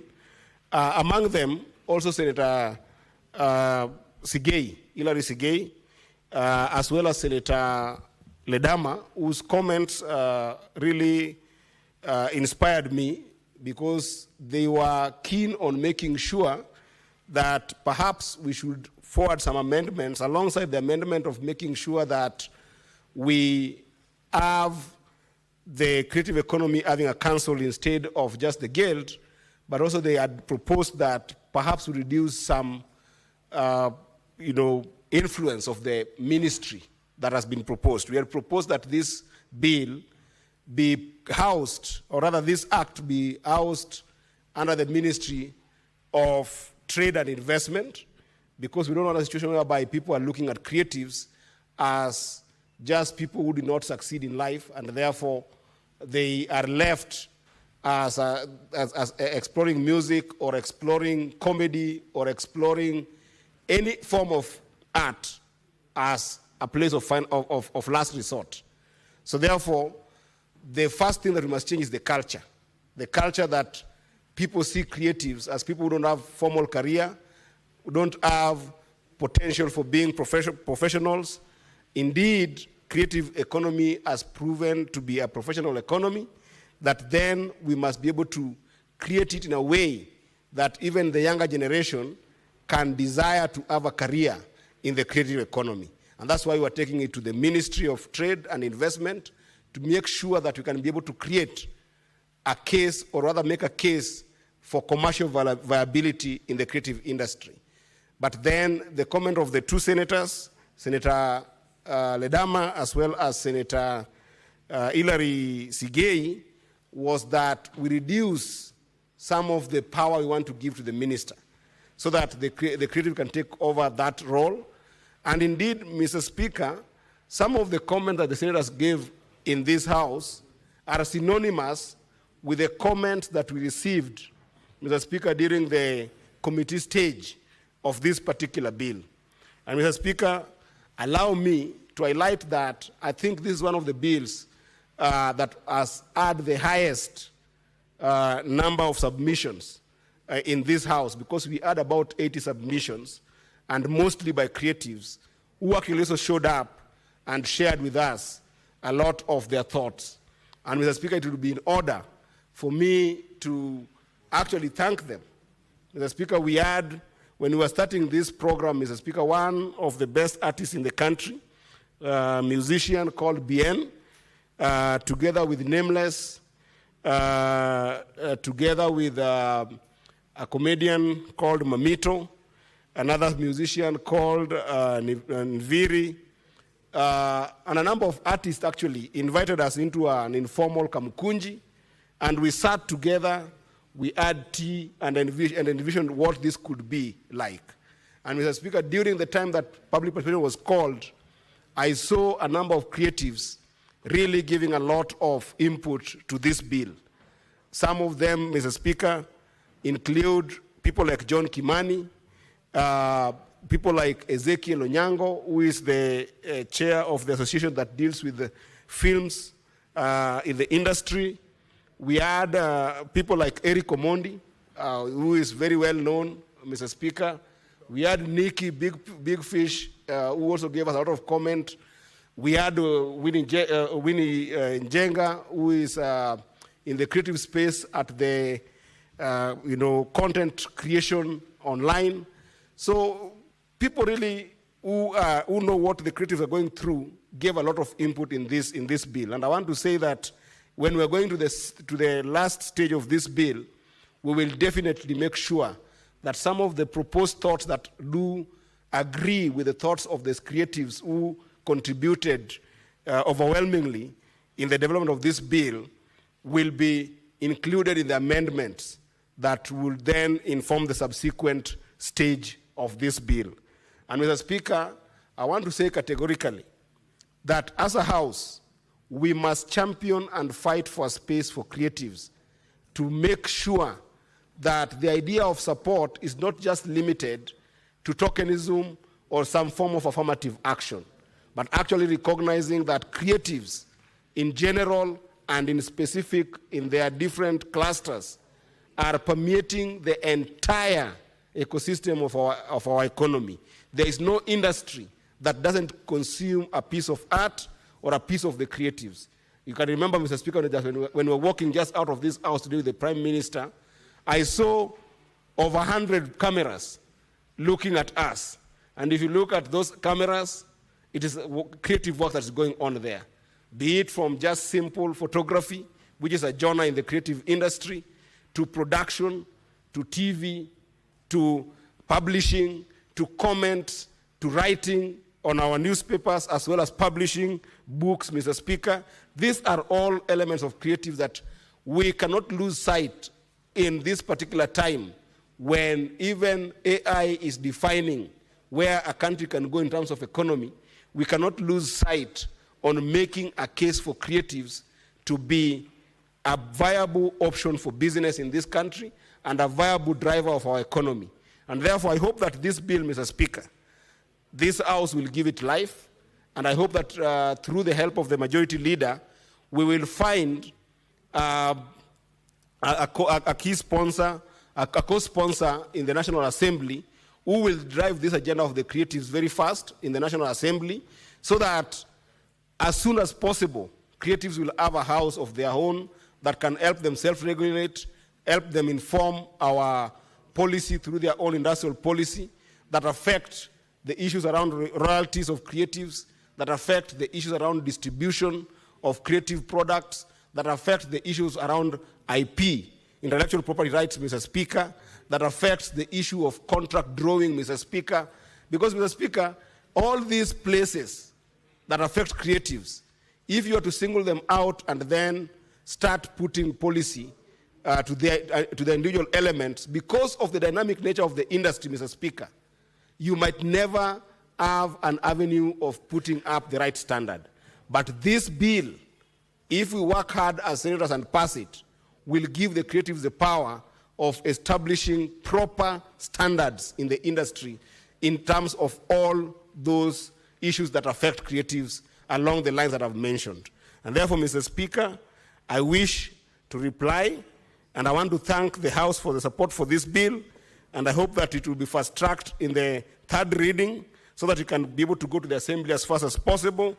And even as I reply, Mr. Speaker, I wish to beg your indulgence, Mr. Speaker, that pursuant to Standing Order number 663, I request that putting of the question be deferred to a later date, given that the House is already late at this time and we might not get the delegation that can be able to move it forward today, but I hope that it will be a priority in the next session.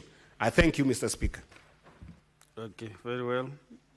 And the putting of the question on under number 9 is deferred. And then also we defer under number 10 and 11 and 12. So we go to under number 13. Clerk. Order number 13, the Cooperatives Bill, National Assembly Bills number 7 of 2024, second reading. Senate Majority Leader.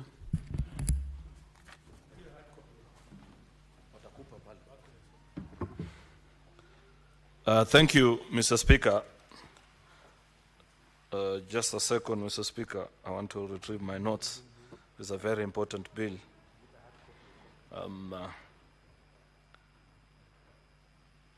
Mr. Speaker, I beg to move that the Cooperatives Bill, National Assembly Bill number 7 of 2024, be now read a second time. Mr. Speaker, this is a very important bill. The cooperatives movement is the heart and soul of this country.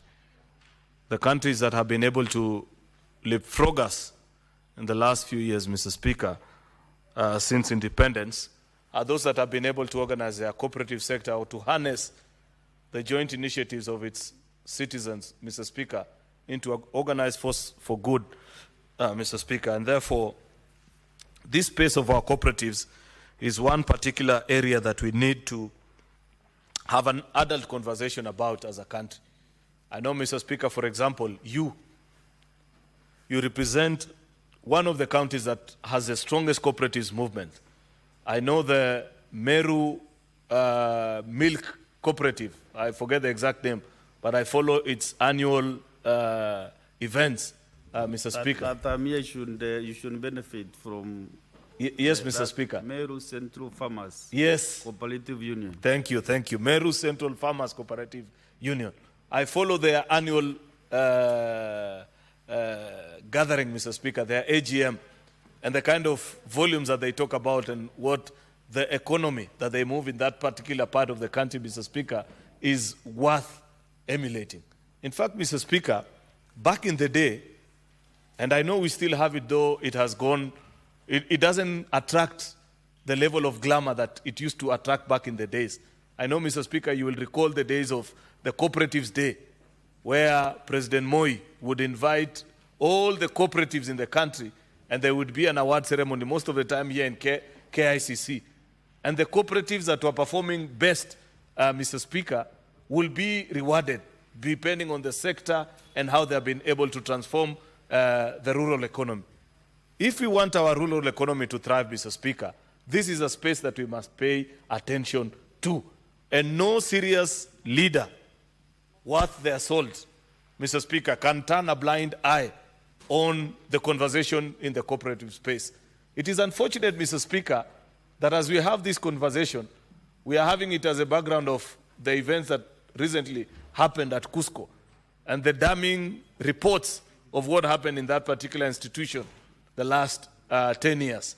And in fact, it is on account of lessons learned by the mismanagement of that particular cooperative, the umbrella body of all the cooperatives, and subsequently what happened in all the other cooperatives, Mr. Speaker. Because you'll recall in every village, if you go to my county, for example, there are so many former active cooperative unions, especially particularly for coffee farmers, Mr. Speaker, that went down with farmers' money. And nowadays, when you tell people to put their money into a cooperative, they think twice about it. I want to tell the citizens of the Republic of Kenya that the Senate and Parliament in general is concerned and has agreed that that cannot continue to obtain as a situation of the day, Mr. Speaker. We must do something about it, because the fact that we missed the step at some point doesn't mean that we give up on the cooperative movement in the country, Mr. Speaker. This is a space that has a lot of potential, Mr. Speaker, to take this country to the next level of success. And therefore, as leaders, we must ensure, Mr. Speaker, that we do that which is right in streamlining operations in our cooperatives sector, Mr. Speaker, to ensure that our farmers, to ensure that our boda riders, mama mboga, all these people that are organizing themselves into small, micro and macro cooperatives, Mr. Speaker, have the requisite law, Mr. Speaker, to guide on their operations. We must strengthen, and that is, this, I'm just laying the basis why this bill is important before I go into the highlight of exactly what the nitty-gritties of the bill are about, Mr. Speaker. We must ensure that we especially tighten the governance structure of our cooperatives, Mr. Speaker, so as to be sure that when, Mr. Speaker, a particular individual forms a cooperative society, then they don't end up misusing the funds of that institution to the detriment of all the other members, Mr. Speaker. If you see the cooperatives that have succeeded and have served longer, Mr. Speaker, it's because of the governance structure of that particular cooperative society, Mr. Speaker. It is because, Mr. Speaker, those cooperatives had leaders that ensured that members' savings were used prudently, Mr. Speaker. That at the time where members wanted to access their savings, they were able to do so, Mr. Speaker. And you think about so many others, you know. Think about teachers, for example. In my own county, the largest financial institution is actually a cooperative union that previously was started by our teachers, used to be known as a Kipsigis Teachers Circle, but has now since transitioned into Imarisha, open for all members of society, including yours truly here. My mother used to be a member. I have since also joined now as a member as well, and so many other people, Mr. Speaker. A great financial institution, and so many others, Mr. Speaker. And it is for such institutions that we are passing this legislation to ensure that our cooperatives sector thrive, Mr. Speaker, and this country can roar back to life. Now, into the nitty-gritties of this particular bill. This bill, Mr. Speaker, has actually 25 sections. It's quite a lengthy bill, and it took time. This is the most comprehensive legislation on cooperatives, Mr. Speaker, since the coming into force of the new constitution. That's why this bill is extremely important, Mr. Speaker.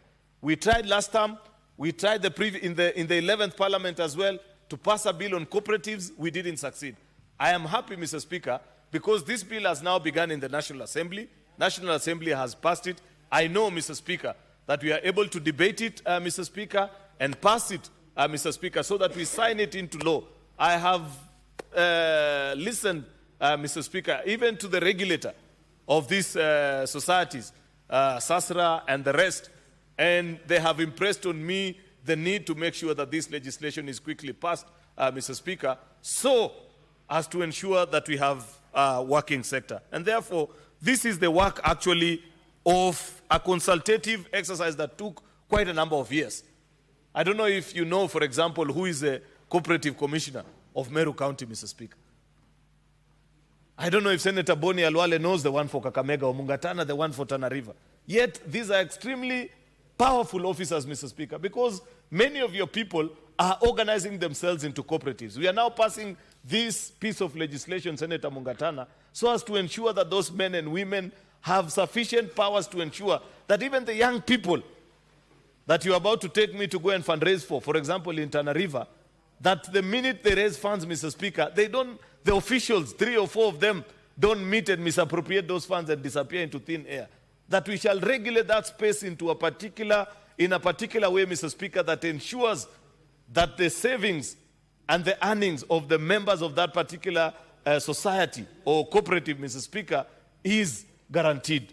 And that is part and parcel of the things that we are trying to do. We have even provided the space for county assembly legislations, Mr. Speaker, with regards to this particular bill, because we do this with the full realization that there are 2 levels of government. There is what the national government can do, and what the county government ought to do with regards to regulations of cooperatives, Mr. Speaker, and the kind of support that they can channel to our cooperatives.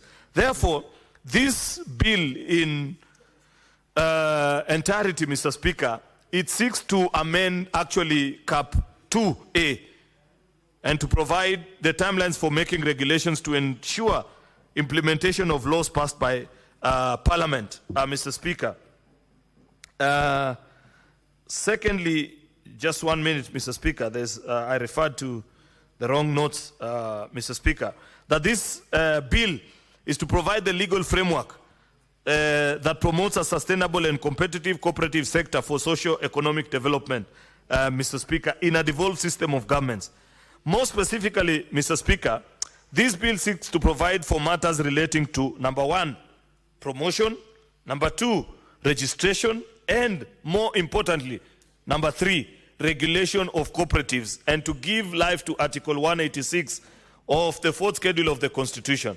Further, this bill establishes the following offices: the Office of the Commissioner for Cooperatives Development at the national level, and the Office of the County Director for Cooperatives at the county government level, and to provide for the intergovernmental cooperation at both levels. Very important, Mr. Speaker. It is not possible to regulate our circles from here in Nairobi. That's part of where the problem was, because Nairobi will just send a fellow from, I don't know which part of the country, Senator Boni, to come to Kakamega and sit at the head office in Kakamega and expect that he will have interest over a cooperative society deep in Malinya, where you come from. That fellow will never have interest. They don't care. They just wait for the 30th to take their salary. But if you have a son of the soil or a daughter of the soil, Senator Boni Alwale, who knows that it is in their best interest for cooperatives in that county to succeed, Mr. Speaker, they will move around. They understand the cultural dynamics of that particular part of the country. They know the sensitivities. They know that you cannot arrange this and put together. They can even visit members and speak to them in a dialect that they understand on the importance of the cooperative movement, Mr. Speaker. And I like that departure of the realization. I like bills such as this, Mr. Speaker, that appreciates that there are two levels of government. That much as we are one people, we are equally distinct as well. That there are certain things which if Senator Boni Alwale does, they'll be okay in Kakamega. But if I was to do them in Kericho, I'll run into trouble. And vice versa, Mr. Speaker. And that is who God made us to be. And I appreciate that when we pass laws, Mr. Speaker, that buy into that particular kind of arrangement, Mr. Speaker. Cooperatives, like I've said, they play a fundamental role in the social economic development by harnessing the collective economic participation. You promote financial inclusion, and they support local enterprise, Mr. Speaker, ensuring that local economy works, and I have explained. Part 1, which comprises of clause 1 to 5, Mr. Speaker, these are just ordinary provisions of a bill, which is the title, the objects, and the guiding principles. Part 2, which is clause 6 to 18, Mr. Speaker, it contains the provisions for the establishment of those offices that are mentioned: the national government, the county government offices, and the intergovernmental cooperatives relationship technical forum for knowledge and skill transfer, Mr. Speaker, so that you can exchange notes with the cooperative officer. If in another life, Mr. Speaker, when you and Senator Cherargei are no longer senators in this house, you can be the director for cooperatives at your counties, and you exchange information about how why your farmers, Mr. Speaker. I don't know why you are laughing and you're imagining that it's a small job. This is a very important job, Mr. Speaker, because you are in charge of thousands of farmers, for example, and their affairs, Mr. Speaker. You will be able to tell Senator Cherargei why, instead of building a huge building and calling it, I don't know what, creameries in Nandi, it would have made sense for them first, Mr. Speaker, to build a stronger cooperative movement such as the one that we see in Meru meeting yearly. And then after, Mr. Speaker, you have secured the raw material, Mr. Speaker, then now you put together a bigger building. Stones, walls, Mr. Speaker, don't grow economies. It is people, Mr. Speaker, that grow economies. The bigger challenge for counties, Mr. Speaker, is this obsession with brick and mortar, where you just want to put up a building. I said the same about KIPES a few minutes ago, Mr. Speaker, that, you know, we have told counties that put together an a building of 500 million shillings, but have not taken time to ask them what is it that those counties will be selling. What will Nandi be selling in its Cape? What will Kericho be putting in the Cape that is being built in Kapsorok, Mr. Speaker? And the same can be said of all our 47 county governments. Therefore, we must stop this obsession with brick and mortar, Mr. Speaker, and invest in people first. Supply the raw material. Let it be in abundance. Then we now start struggling about how to collect it and organize it in a better way so that we're able to access markets within and without of the Republic, Mr. Speaker.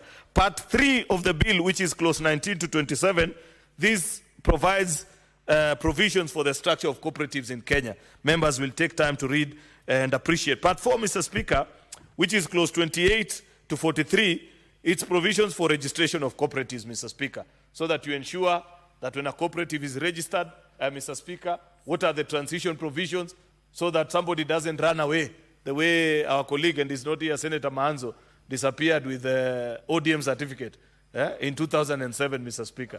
That has happened in cooperatives many times, where the founder member, Mr. Speaker, disappears with the certificate and say, this was mine, yet they were doing it actually in trust. That process has been streamlined in clause 28 of this particular bill. Part 5, Mr. Speaker, includes clause 44 to 50, which contains provisions on the rights and liabilities of members. What members are able to do.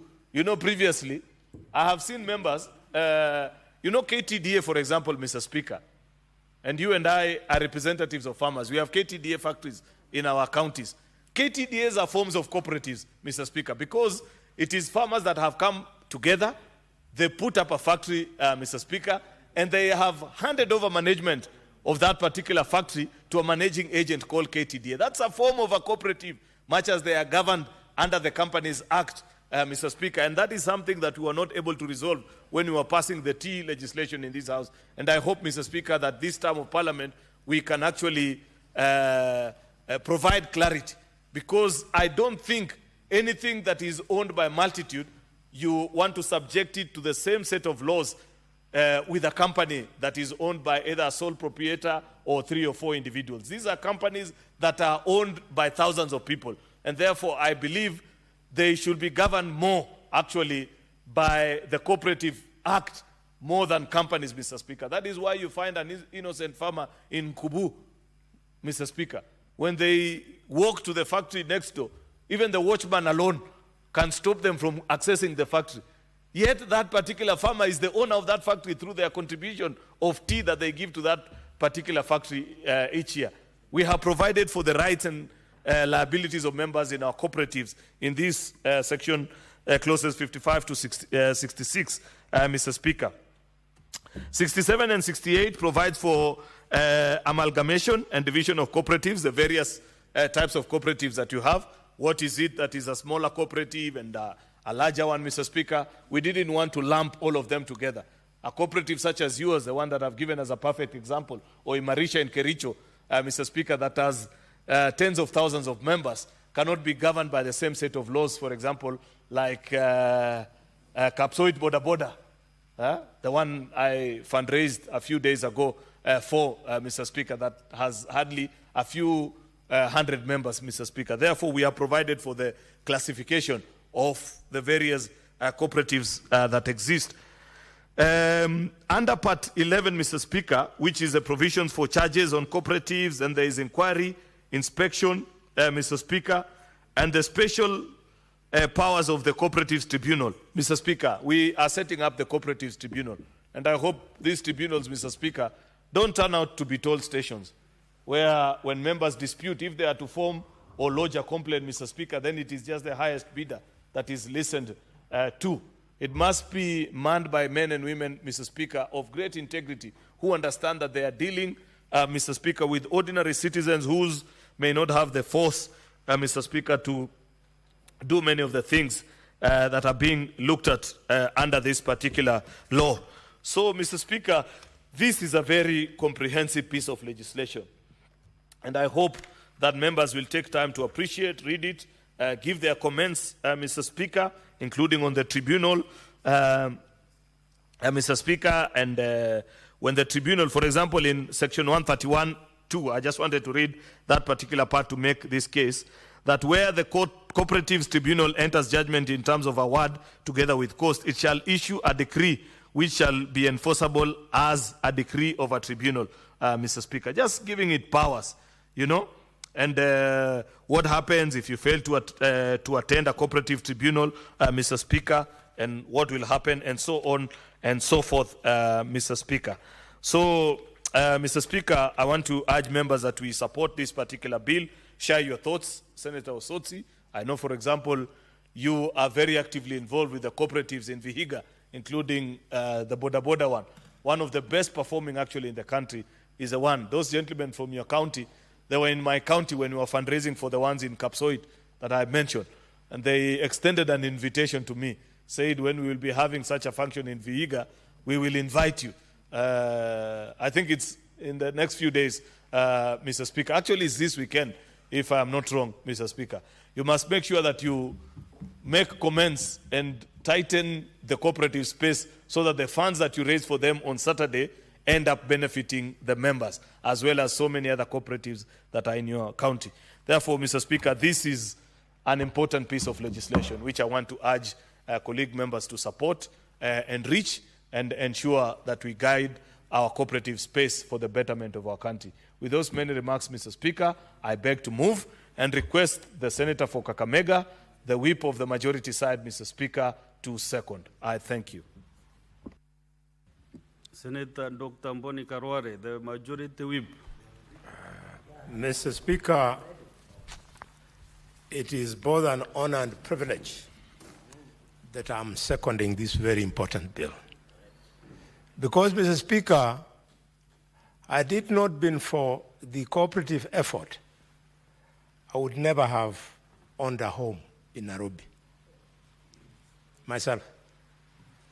No, I'm not like you, Mr. Speaker, who is a dynasty from a mirror-selling family.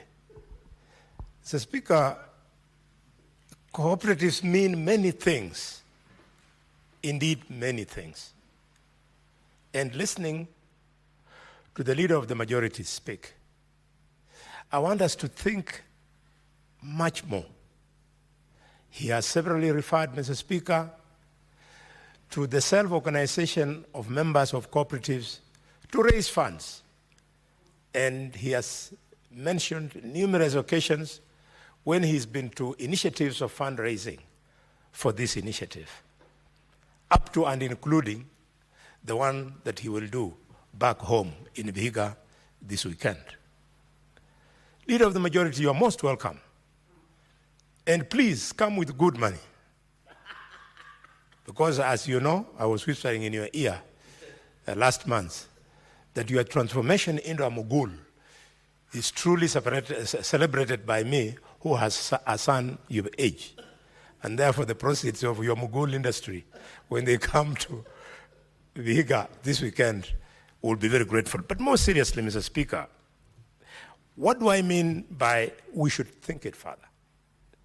We cannot expect to achieve equity by relying on Harambe. I know, because he's a man of many networks, any politician who becomes the guest of honor at a serious function like this has got connections in several offices of government. So if it is from government that some of the monies that they donate in those Harambes, they get, then we should restructure the government so that everybody who is sufficiently organized, who demonstrates understanding and existence of the cooperative effort, should have access to that funding. Mr. Speaker, this is no different from the effort by all senators led by the senator of Kiambu, young Karungu Thambwa, who is struggling that we amalgamate all bursary efforts so that all funds that can help children who require money can be taken back to the Ministry of Education and education be made free. The reason for this is because the thinking which we support in this bursary issue is because we want to see every child have an equal opportunity to bursaries. And the best way is just to use those monies to make education free. And because we cannot make something like cooperative free, let us think deeper, harder, longer, so that we see how the state can, quote unquote, provide seed money for people who want to cooperate. Mr. Speaker, just like all of you, you cannot be in politics and lack in your cap a feather of what you have done for the cooperative effort in this country. Mr. Speaker, the country is laden with cases of success just as it is with cases of failure and conmanship. I hope that with this law, we will now make it easier for people to have confidence in the safety of their funds. Because the people who are in charge of the cooperative movement at whatever level, community level, whichever levels we shall put, the end result is they end up stealing money meant for these people. My daughter was doing internship years ago with the Gerarge, you normally remind me the names of these things. This body that brings cooperatives together, Cusco, housed at Upper Hill here. And my daughter used to look very nice there, working there, and I had a lot of respect for them. Only to learn later on that the blocks who had been in charge of that union had been stealing. They have stolen billions of shillings from cooperatives. It is extremely unfortunate. So, Mr. Speaker, if the controls, because we have not gone through with a tooth comb in this bill, are not there, we will put them there. And if they are there and they are not tight enough, Mr. Speaker, we are going to tighten them. We want the cooperative effort to be a success. I remember, Mr. Speaker, in 2003, as a young dashing parliamentarian, I had a discussion with now Director and clerk at the desk. We had come here, had just come as a young member of parliament, and he had just been employed here. In fact, I can confirm that he did not have even a beard when he was here. And he was telling me about the success of the cooperative movement back in Central Province. And having been a son of Western, because he went to school at Mukumu High School, and his uncle had a good business in Kakamega town, we were friends. So I went back, and the first thing I did, I wanted to learn from Central. And Mr. Speaker, I went to the Boda Boda. And in 2003, Boda Boda was not a motorbike. In 2003, Mr. Speaker, Boda Boda were bicycles. So I took 100,000 shillings and put in the Ikolomani bicycle Boda Boda. My political opponent then went and called the same boys and told them that this man is playing around with the effort. How can he ask you to be contributing money to put in that kitty? What he should have done, he should have given you the 100,000 shillings. You share amongst yourselves. That is leadership for you. It is the leadership that kills noble initiatives like this one, Mr. Speaker. Similarly, Mr. Speaker, when we were trying to woo members of the public to accept His Excellency William Ruto as a possible case for a good president, I remember we had a big fundraising in Muliro Gardens in Kakamega, and the president supported us, and then deputy president supported us in relationship. We did very well. We went on and bought a commercial vehicle, which is still in existence and for which we are grateful. All these young people want is to be organized. And it is today a big pleasure, Mr. Speaker, that we are creating the office of the Commissioner of Cooperatives. Since cooperatives are principally at the county level, it's good that we have accepted that this office should only be at Nairobi, but appreciating the fact that they are the counties that are going to be in control of these cooperatives, and therefore the creation of the county directors. I'm glad, Mr. Speaker, in this bill, there's been an attempt to recognize the fact that if we don't coordinate the activities at the national with the activities at the county levels, we'll fall on our face flat. And therefore, this intergovernmental structure which has been put in this bill, leader of the majority, is a very good thing. But when I look at the membership of that structure, leader of the majority, it begs for an amendment. The commissioner, a member, that's okay. The directors in the 47 counties, that's okay. But when it comes to a person appointed by the governor, I want to request and persuade you, we shouldn't give the governor that kind of latitude. He has sufficient latitude to appoint many other people. Let this be an institutional self-sustaining process so that since the County Public Service Board, the County Public Service Board, Mr. Speaker, will be having a say in the appointment of the county director of cooperatives. Instead of the governor appointing some other stranger, probably a relative, probably a girlfriend, the way they normally do, Mr. Speaker, allow the chairman of the County Public Service Board to be the one to sit on this intergovernmental body, so that it is automatic, so that the chairman of the board is independent when he's there, rather than when you have picked a character who has come there at the pleasure of the governor of the respective county. Mr. Speaker, this is the amendment I propose in clause 16 that says there shall be a commissioner, shall be the commissioner who is the chairperson of this committee, 47 county directors of cooperatives, the chief executive officer of the authority, and an officer appointed by the Council of Governors. No. County chairs of County Public Service Board.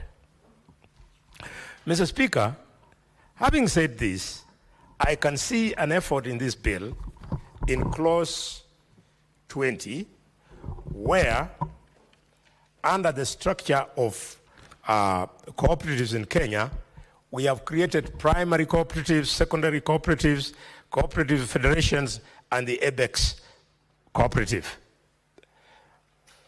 Mr. Speaker, this is a very visionary classification. It is the lack of clarity in the structure of cooperatives that opens up members to being conned. That, for example, in the primary classification, you have put from A to B all the way to G, the specifications of what a primary cooperative is something that is even a greater reason for us to celebrate this. Let me use the example, Mr. Speaker, of a primary cooperative in the sector of producer cooperatives. This shall be a cooperative registered under this Act with the objects of production, processing, marketing, and marketing of members' produce. This is useful so that people in the production industry do not end up getting confused, for example, with their monies being heaped together with people from, say, the cooperative sector. I say this with a degree of nostalgia because I remember when I was a little boy of 10 years, our then Member of Parliament had this vision. So he created a Kolomani Cooperative Society at the same time that Kitunguri Cooperative Society was created when I was a 10-year-old schoolboy. And out of this, every Friday, so that our parents could be encouraged to take care and like breeded animals, we used to be given cheese at school so that we go home and tell our parents cheese comes from milk which is produced in large amounts by graded cows. And that cooperative took off. But because of mismanagement, the Kolomani Cooperative Society at Lirembe then collapsed. But the Kitunguri one went on and succeeded. The Speaker, if there is a senator here who has never been to the Fresher farm in Kitunguri, they are one of the most developed, fantastic cooperative society of dairy.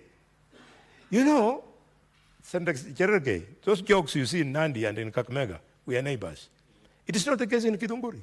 In Kitunguri, people I saw, I hope it's still the case today, people deliver milk, and on the strength of the milk you have delivered, you can actually be given a voucher to go and collect food. You're given a voucher to go and take to school and pay school fees, and it will be discounted on the milk that you deliver at the cooperative society.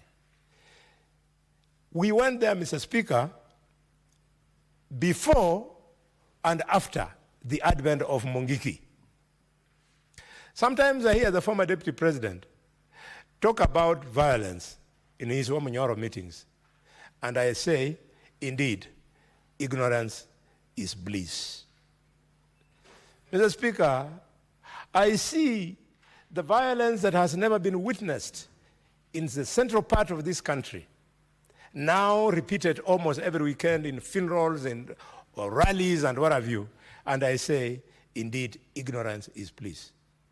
I want to appeal to the senators from the Mountain Kenya region. You are going the wrong route. Because I remember, these children you now want to militarize. Some joker militarized them into Mungiki, and I went in Mitunguri, and the ladies would talk in my ear quietly. We normally see you on TV. Please help us. Mungiki is finishing us. So I ask her, what does it do? He says, when you milk, you must declare how many liters of milk you milk to your cow. And Mungiki will either come with an entitlement of 1 liter or 2 liters. If you don't, your cow is gone. Let us do politics, but not politics of militarization of our youth. It is extremely dangerous. And having said that, may I also inform the former deputy president, who is a good friend of mine. We campaigned with him for many months to win the presidency in 2022. That 2027, we are going to do everything to make sure that the election of 2027 is peaceful. We cannot imagine a situation whereby our children should start fighting each other because one person or the other has lost the presidential election. That one I refuse. And I want to tell the former deputy president he's playing with fire. When members from his community then started facing the wrath of the proponents of post-election violence in 2007, 2008, he was nowhere. We were the ones who were on the Kibaki side who bore the burden of protecting these patriotic Kenyans who were doing business and have settled in Kakamega. It is a route we can never go, we shall not allow, and we will fight to ensure that the election 2027 will be free, fair, and peaceful. Mr. Speaker, we say these things with a degree of patriotism. Maybe, I don't know, some of you have 2 children, maximum 3. So in the event of the country bursting, you will quickly look for 5 passports, 1 for yourself, 1 for your wife, and 3 for your children. How about me?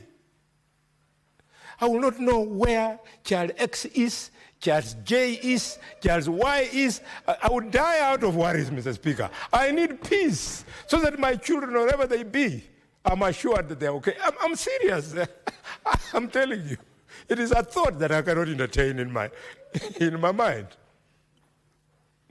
Mr. Speaker, the wives are adults, but my children, I can kill you for them. The wives could very well take care of themselves. Mr. Speaker, I cannot end my contribution in seconding this motion without mentioning something about CS Wycliffe Ambetsa Oparanya. Wycliffe Ambetsa Oparanya is not my friend.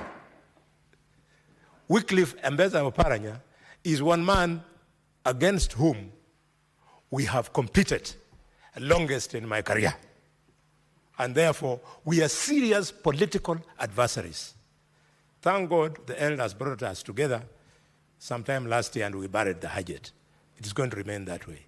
Why I want to celebrate Oparanya is that Oparanya has breathed new life into this ministry. In fact, there are people who think this ministry of cooperative only came around when His Excellency President William Ruto made Oparanya minister.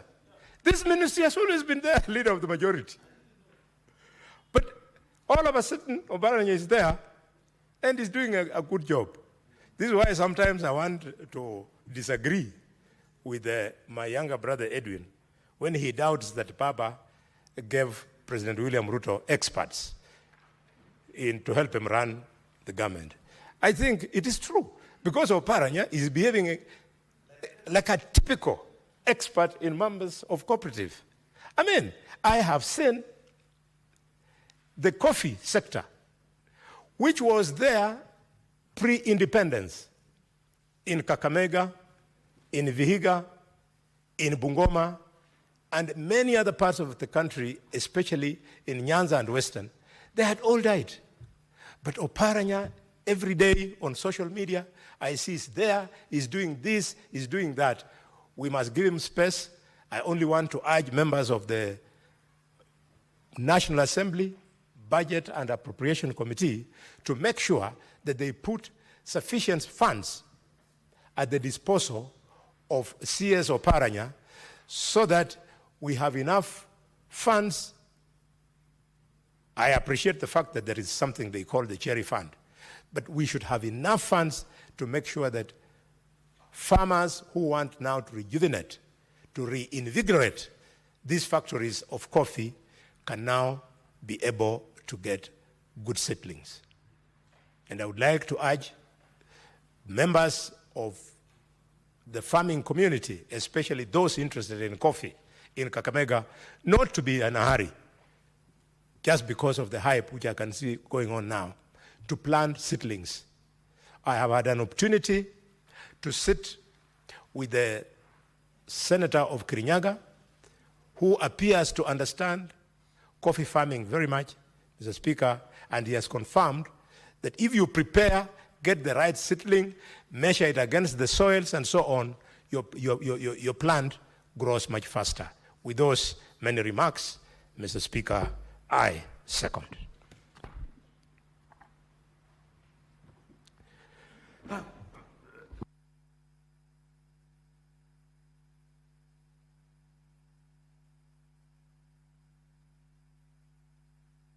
Honorable Senators, I propose the question that the Cooperatives Bill, National Assembly Bills number 7 of 2024, be now read a second time. We now open this session for debate, and we start with Senator Danson Mungatana,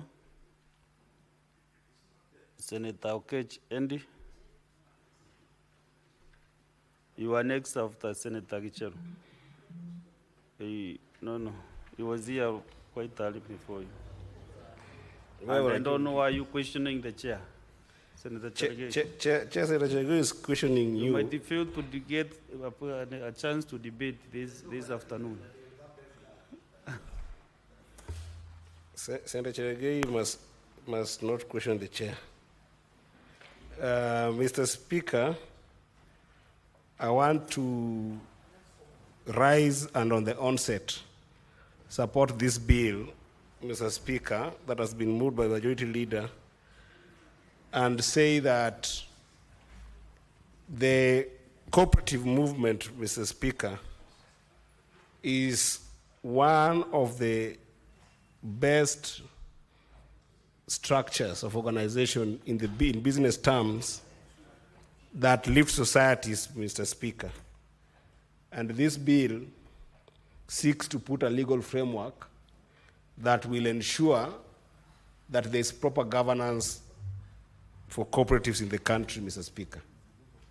Mr. Speaker, cooperatives have played a very big role in our society in making sure that businesses are started well, are resilient, are sustainable, and more importantly, can grow to greater heights, Mr. Speaker.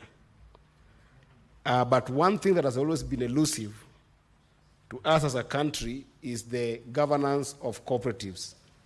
Because long time, Mr. Speaker, when especially the cooperative movement started in the agri products, Mr. Speaker,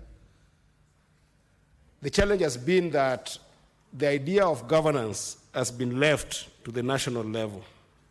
Of course, this has been by large because of the fact that we have had a unitary government for a long time before devolution. But even in the advent of devolution, Mr. Speaker, cooperatives have remained governed by the national government.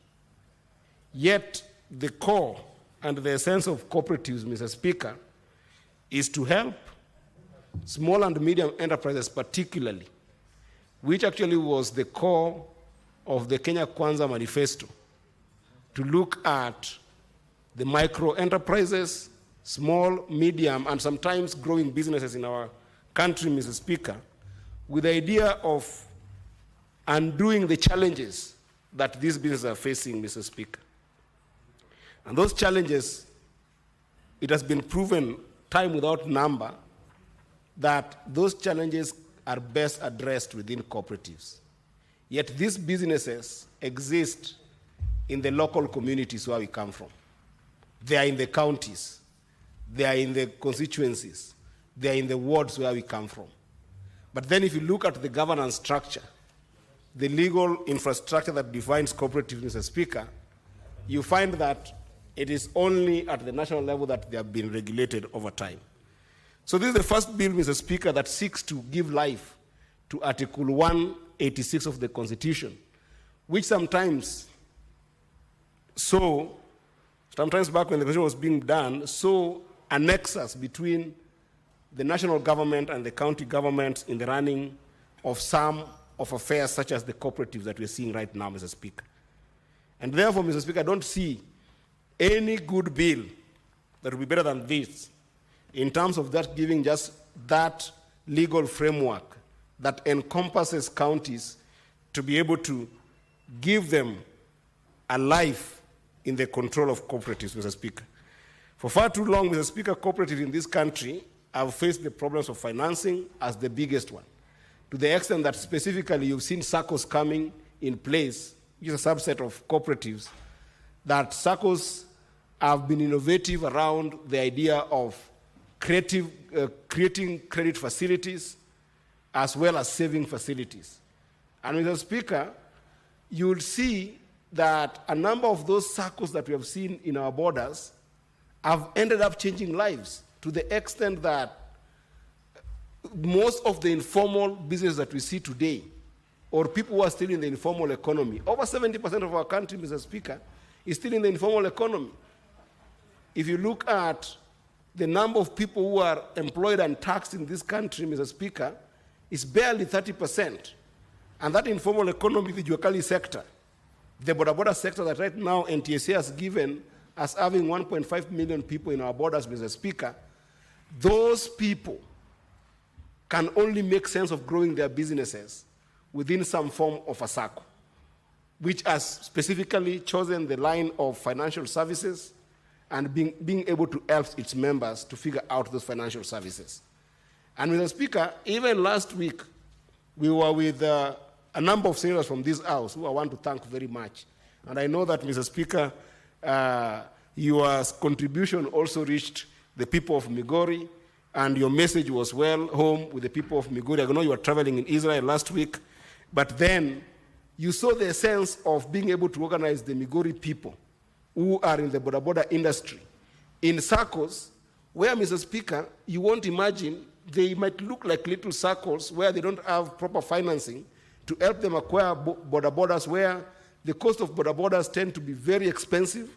Yet, Mr. Speaker, when they organize themselves in those small circles, they are able to lend each other money, and they are able to support one another to acquire one more and two more and three more bodas within their circles.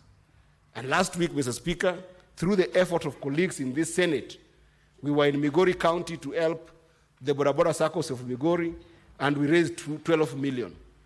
In a place where in their circles they used to borrow from each other in their small constituencies, maybe 50 shillings, now we have expanded that tenfold, that they're going to borrow and lend one another even up to 50,000, which, Mr. Speaker, is enough to give a deposit to get a boda from Watu Credit, to get a boda from Mogo, or to get a boda from Progressive and other financiers that are in the market, Mr. Speaker.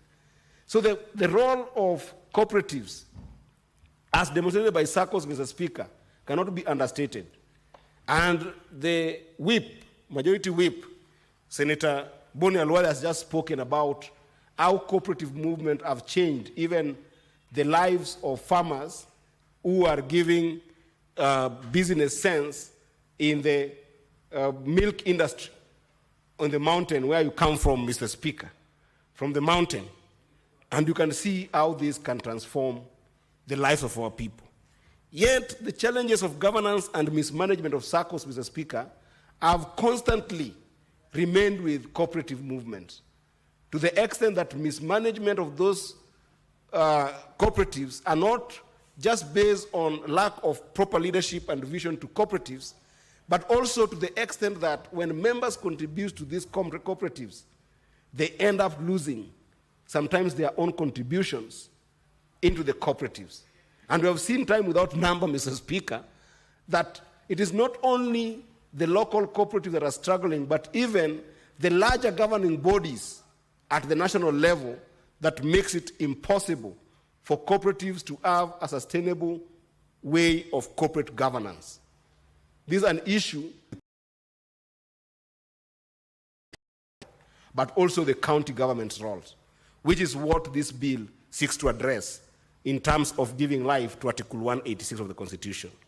Mr. Speaker, we have also seen time without number because by the sense that SACCOs are always built by members who come from these localities, local communities, not as vibrant in terms of business acumen as compared to bigger companies or bigger businesses that have found footing in our economy, Mr. Speaker, the SACCOs tend to have a serious lack of capacity and a serious lack of skills in terms of what would make their, not only the SACCOs, but also the cooperatives tend to lack that capacity and skills in terms of what would make them be more business competitive. And this happens, Mr. Speaker, not because of lack of exposure of members, but because of lack of avenues for incentives and support by the governance structure at a national level that is only keen to make sure that they are oversighted, but not giving them support. I think, Mr. Speaker, with what is proposed in this bill, that support can come where we have got a county body working together with a national body and being able to give this support to cooperatives in our communities, Mr. Speaker. One that is close to my heart, Mr. Speaker, is that because traditionally the cooperatives that we have seen, among them, Mr. Speaker, you have just been told about the milk industry, some we have seen in the form of sugarcane industry, but they've not done very well as compared to sometimes even the maize industry. Mr. Speaker, one of the biggest challenges we have had with SACCOs is a generational gap. There is no legal framework that requires for proper transitions, for proper engagement with generational change in SACCOs, Mr. Speaker. If you look at where you come from, Mr. Speaker, and you studied the cooperatives, from where you come from from the mountain and central Kenya, Mr. Speaker, you'll find that most of the people in the milk cooperatives, Mr. Speaker, are quite elderly people, because it has been traditionally been seen as a place of owners of capital. And owners of capital here will be people who own the land, people who own the animals, people who own the factors of production that ended up defining the business in the locality that then made it possible for those circles to mushroom. And, Mr. Speaker, partly also is because young people in most of the cooperatives that you have in the country, those jobs don't seem lucrative to young people. So, for instance, agriculture becomes somewhere that young people don't want to venture in. And therefore, they miss becoming members of these cooperatives. And, Mr. Speaker, that generational gap is a very dangerous one for our country, Mr. Speaker, if not given life by this kind of legislation. Because when there is no succession planning in these cooperatives, Mr. Speaker, then the SACCOs becomes just avenues for building businesses for subsistence, but not building businesses that have got commercial viability that can compete, not just at a national level, but even at a global stage.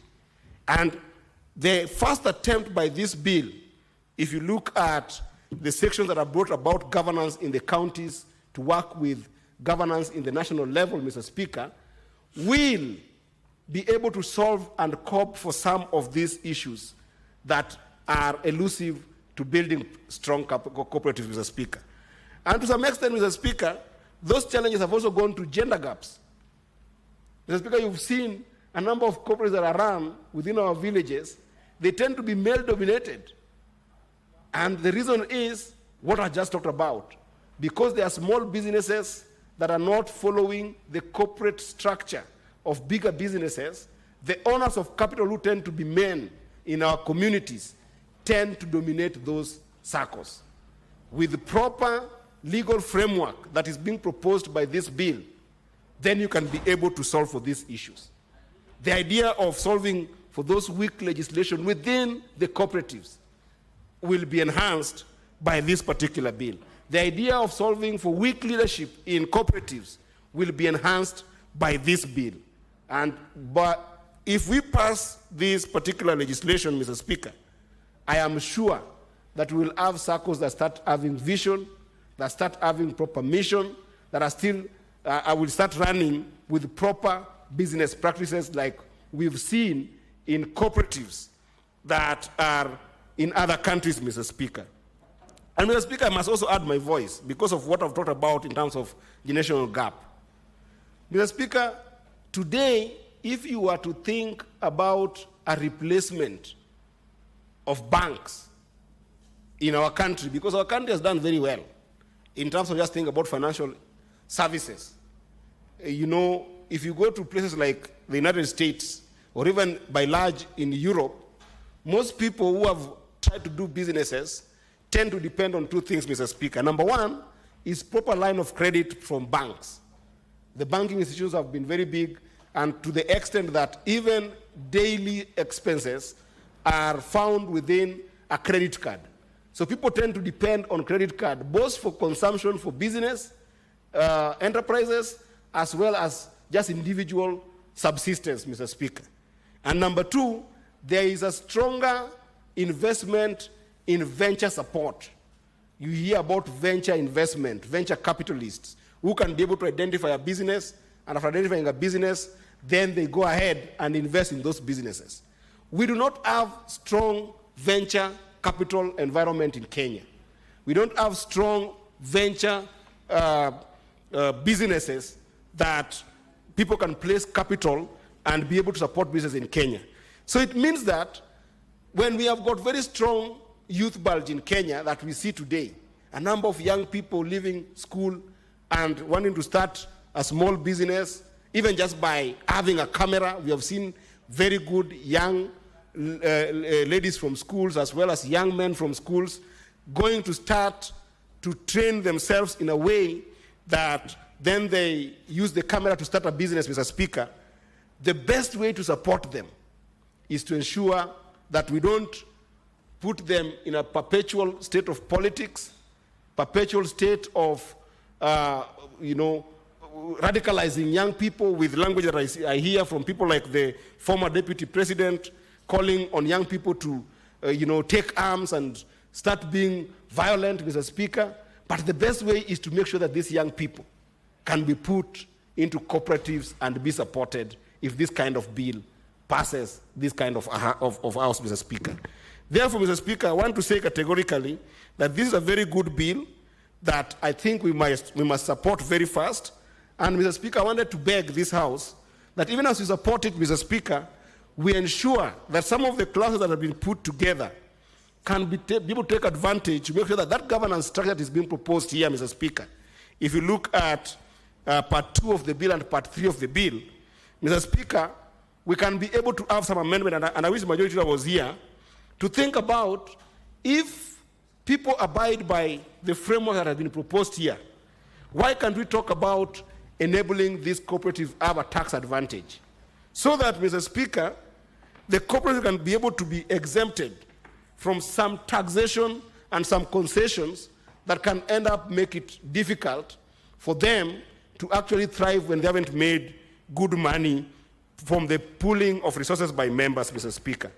I also think that, Mr. Speaker, because we are now devolving the governance to the grassroots level, Mr. Speaker, there is an opportunity from this bill for an amendment to make sure that we can be able to interrogate the cost of running this cooperative, Mr. Speaker, by lowering the transaction structures that membership must then be able to put. Because some of the costs of registering cooperatives, Mr. Speaker, that we have seen, because it's being housed nationally for the longest term, those costs tend to cater for those facets.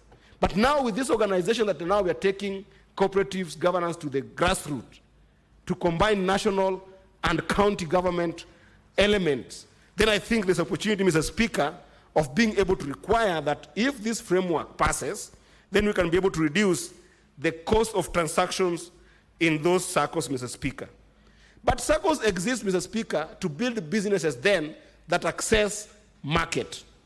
The question of market, Mr. Speaker, I also think that I'll be moving an amendment in consultation with the majority leader, if possible, of rethinking the market power of SACCOs. I mean, not SACCOs, but cooperatives in general. I know I'm very keen on SACCOs because SACCOs are the subset that is very strong, Mr. Speaker, and I keep on using them interchangeably. But SACCOs in particular, but cooperative in general, Mr. Speaker, we must be able to look at a way of making sure that the products that are given by these cooperatives that we are going to support through this bill do not face the injurious element of market dominance by more established businesses. What do I mean, Mr. Speaker, by this? We have seen even some laws that have been passed in this house, in these houses of parliament, Mr. Speaker, in the past, where cooperatives in the milk industry will face the challenges of monopolies in the milk industry, who then will require some ridiculous standards of which kind of milk and which kind of equipment that must somebody use to get their milk to market, that only plays to the disadvantage of those cooperatives in the grassroots, Mr. Speaker. These are three areas, Mr. Speaker, that I think if we focus on in terms of amendments, we'll make sure that the cooperatives that we're talking about through this legal framework are supported properly and are managed properly because of that framework that encompasses counties in general and national government in general in terms of democratizing the governance of SACCOs, Mr. Speaker. Therefore, Mr. Speaker, allow me to sit down.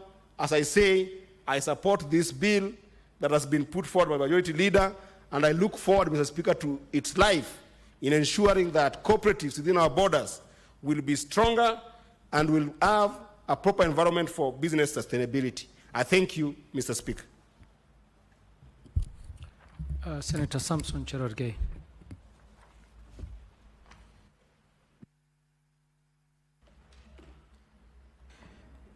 Thank you, Mr. Speaker, sir, for this opportunity.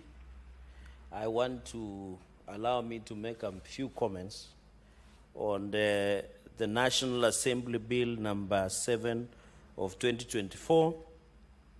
Mr. Speaker, this is significant. You know, cooperatives, Mr. Speaker, is devolved, and I expected this bill to originate from the Senate, but may it be, but so long as we are taking the same direction, I think that is important, Mr. Speaker, and I hope in future we should ensure that we go in a way of fast-tracking the National Assembly bills, also the Senate bills must be fast-tracked. Mr. Speaker, the origin of cooperative movement in this country started way back in 1908 through formation of dairy sectors by the white settlers. It is in Africa, it is Arambe, it is Ujamaa coming together, and I think in some cases, the issue of pooling resources together. Mr. Speaker, most of us are able to do even our small investments courtesy of cooperative societies that we run in this. Mr. Speaker, I speak as a former vice chairperson of Parliamentary Circle, and also as the director of Parliamentary Circle, or PACOSA as you call it. And I can tell from the members, the way they have spoken, the support of the circles in this country is very critical. Even as members of parliament, we have our own circle. There is also Bunge Circle, there is Police Circle, there is Teacher Circle. So, Speaker, it assists many of the investments that you see, even ownership of small investment. Even some of the projects, the small projects some of us do, we do it courtesy of the circle. So it means we must pool resources, Mr. Speaker. So as a farmer, cooperative movement must be revived. And I'm happy Cabinet Secretary Wycliffe Ambetsa Oparanya, Governor, and the current CS should push and ensure we have more resources to revive and jumpstart most of the cooperative society. You and me come from a farming community where we need this cooperative to ensure our farmers, Mr. Speaker, get an opportunity of ensuring, Mr. Speaker, that we have opportunity of ensuring that cooperative farmers get opportunity. Mr. Speaker, when you look at this bill, I can see they have tried to address the issue of registration, regulation, supervision, standardization. Mr. Speaker, even how liquidation process of most of these cooperative societies. What plagues cooperative societies in this country? There are many challenges, and I want to agree that we should prevent cooperative societies from going under because of poor leadership, poor governance, and also corruption that is killing most of it. Look at the coffee sector. Look at the dairy sector. What killed KCC? What killed cooperative of coffee? What killed most of the cooperative? Now we have border circles. We have matatu circles, Mr. Speaker, that even now we have border circles, a number of them. We have cooperative, especially dairy, like Lelchego, Tankin, and Kabiye dairies, Mr. Speaker. Number of cooperative like Kipsiele, Coffee Cooperative, Kabunyeria, some in Taunet, some in Aldai, Mr. Speaker, so that it makes, Mr. Speaker. Mr. Speaker, and therefore as a country we must pool resources together for the benefit of all of us, Mr. Speaker, going into the future, Mr. Speaker.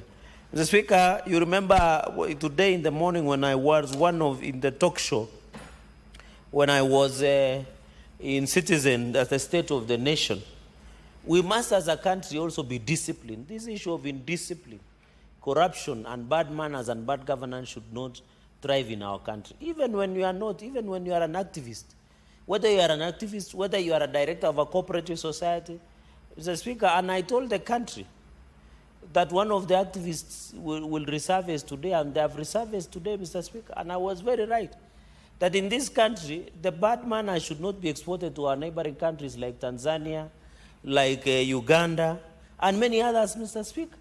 In fact, I want to challenge Muhoozi Kainerugaba, the CDF of the Uganda, the Chief of Defense Forces of Uganda, Muhoozi Kainerugaba, and President Museveni to be on the lookout for activists who have, you know, they are so used, Mr. Speaker, of indiscipline that they want to export outside the country. Not bad manners to cooperative movement in this country, Mr. Speaker. So those are lessons that we should learn going into the future. Mr. Speaker, number 2, we have Cooperative University of Kenya, and I saw the president, he attended. And I've read the bill, and I know whether the senior counsel has read. One of the essence of this bill is to create and ensure education, training, information, and cooperative capacity development for cooperative directors and CEOs who will run these cooperative societies, Mr. Speaker. And even certification and accreditation.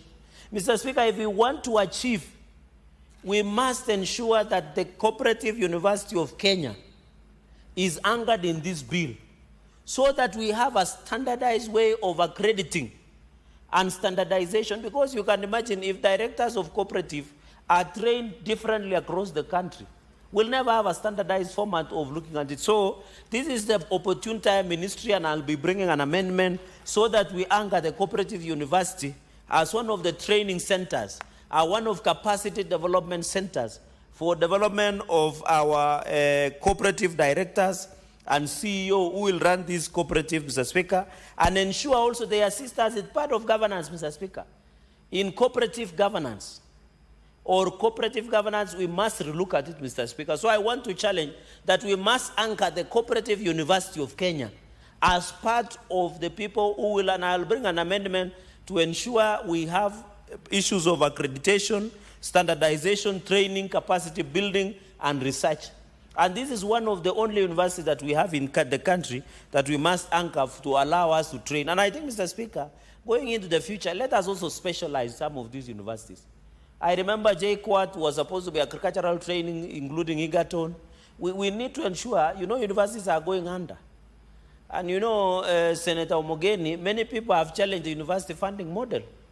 The reason now most universities are struggling, Mr. Speaker, is because, Mr. Speaker, underfunding. And the president brought a model of university funding that should revive most of these universities, Mr. Speaker. I don't agree what Moi University management did yesterday or a few days ago, that they sacked more than 800 staff in Moi University. That is, I am alma mater of Moi University, Mr. Speaker, the School of Law. I'm alma mater of Moi University. What is happening in Moi University is very unfortunate. I want to ask the management, how do you fire 800 people who have dependents and families who have worked with the university for the last 15 to 20 years? Mr. Speaker, even those universities, Moi University used to have what we call MUSCO. They also used to have cooperative society, and most of the lecturers and workers within Moi University use cooperatives to acquire the little investment. So I want to challenge the Ministry of Education, the Ministry of Labor, the Senate of the University Council of Moi University to revoke the firing and sacking of more than 800 workers who have stayed. Mr. Speaker, how do you fire somebody who has stayed more than 15 years without gratuity? And it is the same principle and breadth that we are saying don't fire UHC, Universal Health Coverage. And you remember I told the CS in charge of health that he should not fire or transfer UHC workers without proper terms of service, including gratuity, Mr. Speaker. It is the only listing we can do. Mr. Speaker, this country, we must be careful and we must be grateful. The UHC workers came out and confronted an animal called COVID when all of us were hiding. When this senator, that John, when the Senate and Parliament was doing virtual sittings, hiding in our homes, staying in our homes, doing social distance, the only people who came out and fought without a bullet and a gun were the UHC workers. How do we reward? I was sad, Mr. Speaker, when I saw them sleeping here in Kencom, in Afia Center, all night, Mr. Speaker. I want to appeal to the Council of Governors, the Ministry of Health, and His Excellency the President, to kindly President William Ruto.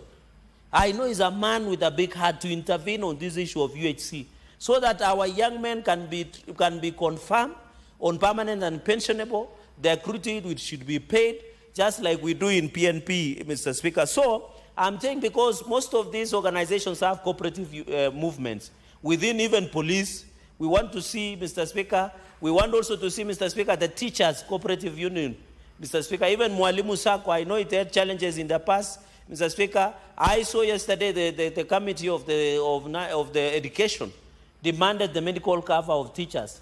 These movements, Mr. Speaker, me and my mother is a P1 primary school teacher. It is courtesy of the SACCO that yours truly and the future president of this republic, I was able to go to school. The meager salary that my mother got as a primary school teacher could not take me to the great school of Kapsabet Boys High School if it was not for the SACCO that teachers have, Mr. Speaker. I would not be standing here. That is why I was able to go to Kapsabet Boys High School and later went to Moi University School of Law, courtesy of the teachers. I'm a proud son of a primary school teacher. My mother taught for many years, and she even later taught me in school, Mr. Speaker. The reason I'm saying I'm the future president is because Kapsabet Boys has produced two presidents. It has produced President Moi. It has produced President William Ruto. They say if you see quacks like a duck, it's a duck. So I have been to a school where presidents are being manufactured, Mr. Speaker. So the point I'm trying to make is that SACCO has assisted all of us. And that is why when I had the cooperative bills, I feel it personal. Because it is out of cooperatives that yours truly, Mr. Speaker, who is also the senator of the Republic of Kenya, elected by the great people of Nandi. And I want to dissuade your governor, Mr. Speaker, that when a senator questions, any senator in this, even you can question about Nandi. Senator Nyamira, he can question about Nairobi. Senator Vihiga can even oversight, and I'm happy with the speech he made in Garissa, during Garissa cultural event. But I want to request colleagues in future, as a sign of protest, you should not attend such events because it's only consumed 40 million, Mr. Speaker. But I know he was being sent as the deputy party leader of ODM. He was there courtesy of Prime Minister Raila Odinga. So it is understandable. But I'm happy he said governor must answer to questions when he appears before the Senate, Mr. Speaker. And that is why, Mr. Speaker, we need to tell governors that the work of the Senate is to oversight the entire 47 governors, Mr. Speaker. And that is why yesterday I said there are 17 stall projects in Garissa that is worth 5 or 4 million. It should complete. And that is why I was asking, what is the priority? Is it cultural event that costed 40 million, or is it 56 kilometers of water? Can you imagine, Senator Omugeni, Garissa Township, where the Tana River passes, there is no water? It is very unfortunate, Mr. Speaker. So we need to ensure that, and by the way, Senator Omugeni's point of information, that 56 kilometers is called Baraki Malani water pipeline, of 56 kilometers in Lagdera sub-county, that has consumed 219.8 million. Just for your record, so that as you confer some of these issues, you are able. Mr. Speaker, number 3 is establishment of Office of the Commissioner of Cooperative Development. I agree, so that we have centralized engagement in terms of cooperatives. That's a good one, Mr. Speaker. Mr. Speaker, I'm happy that we have included the PPPs, private-public partnership. I agree. That is one of the functions of commission, so that we have centralized. Mr. Speaker, I know we have donors to new conditional funds and grants. Let them engage through PPP. If, for example, you know Denmark is biased towards dairy. Mr. Speaker, is dairy.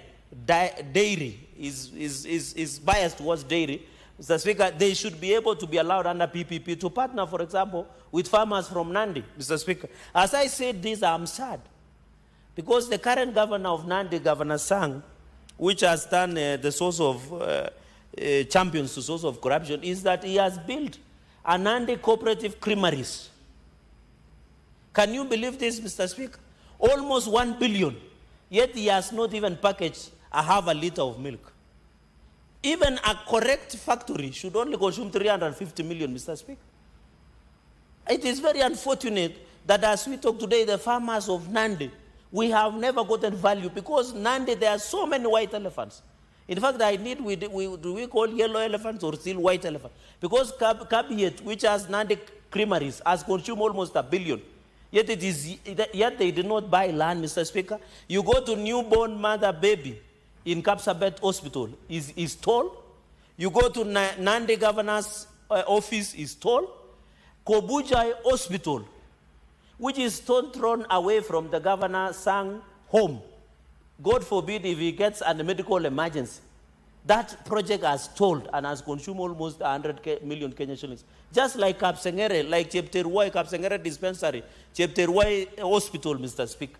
So it is very unfortunate that white elephants continue. I'm saying this because, for example, this issue of PPPs, if they are coffee sector, avocado sector, Mr. Speaker, and also to ensure, promote and develop frameworks for public-private partnerships, PPPs, we must ensure. Even I saw your governance establish something, is supposed to fund a project called Garissa's Farmers Training Center or something like that, Mr. Speaker.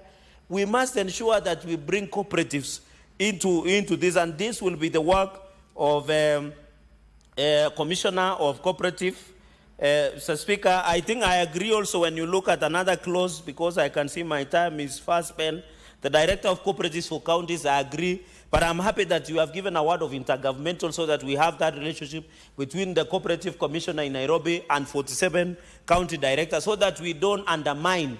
Mr. Speaker, you know the biggest threat to devolution in clawback clauses.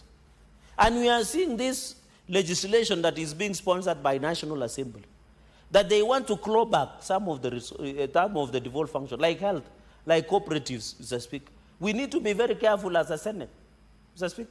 The price of democracy is eternal vigilance. We must be vigilant, Mr. Speaker. We must be vigilant. And that is why there is a saying, Senator Okongo, that when you smell a stew from your neighbor and your goat has disappeared, you become suspicious of your neighbor.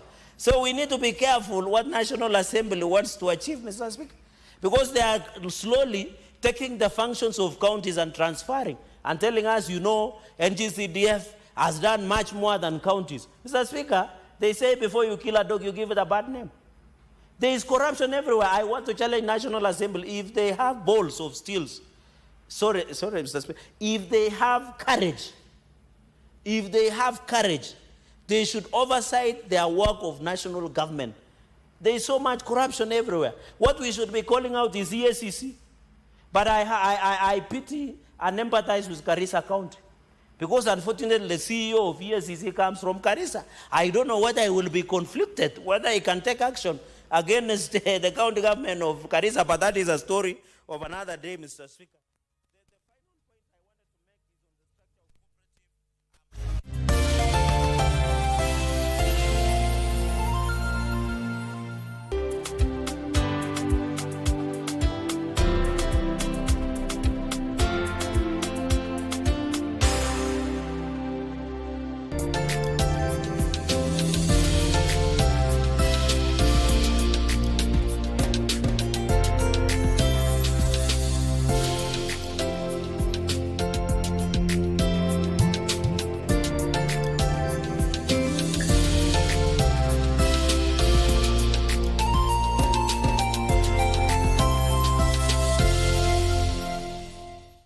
Say the earth without art would just be, get it? We circumnavigate the globe and traverse the local scene to bring you art and culture at their very best. From fine art, culinary art, performing arts, and even cultural events, you name it, and we have got you covered. My name is Kevin Kasioki, and I will be serving you this and much, much more each and every Friday at 8 p.m. only on KBC Channel 1.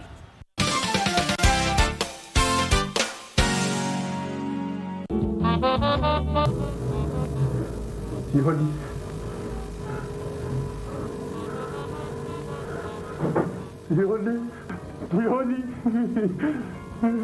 bali na ufukara wetu na kuongezea upofu. Kama si kwa ujinga wangu, kama si kwa budu pombe. Njonge na babu. Kubali wake wangu.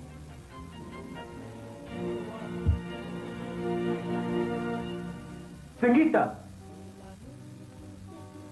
How can you call yourself father, yet you have reported it in the radio? Yani, Singita anampenda Fashi kwa dhati. Wamanisha pendo la?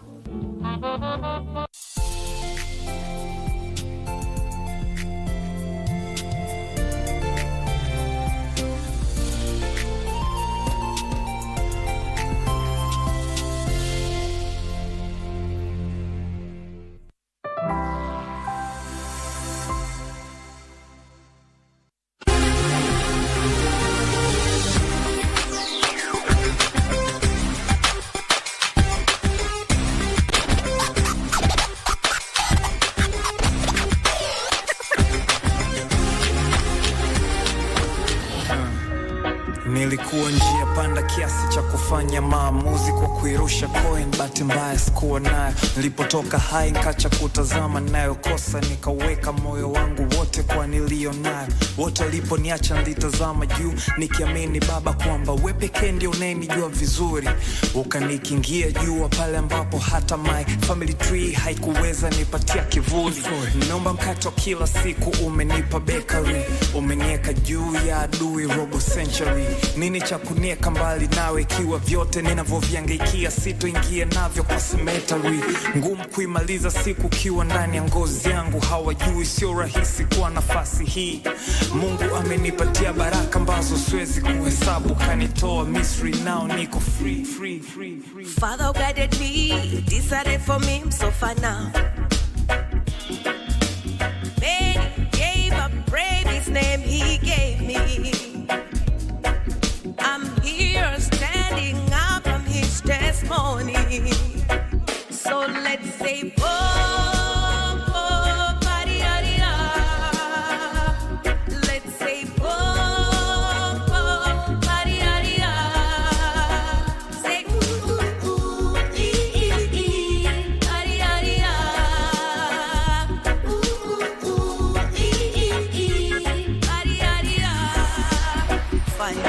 It's just God, I many bless na many talk kulali nkuta. Dreams iko valley, so rebellious queen kunta. My message iko clear toka na leto kwa dunia that I should go for it. Hakuna kitu cha kofia that I was born for it. So no pressure, no. Nataki kesha, they know. Miku feli, no. Swezi anguka, they know. Na napiga goti kuvipata. Press ni nyingi fully bada, so kwa nguvu zangu tu. Ni kwa neema zake Baba, writing legacy. Now niko na ngoma na komando, that's history. Toka mitaa mpaka chati sio laki ni bidii. Walidhani hatutofika, but guess what? God, it's your time, yo. It's your time, yo. Muda wako, show the world. Say, Maria. Say, Maria. Say,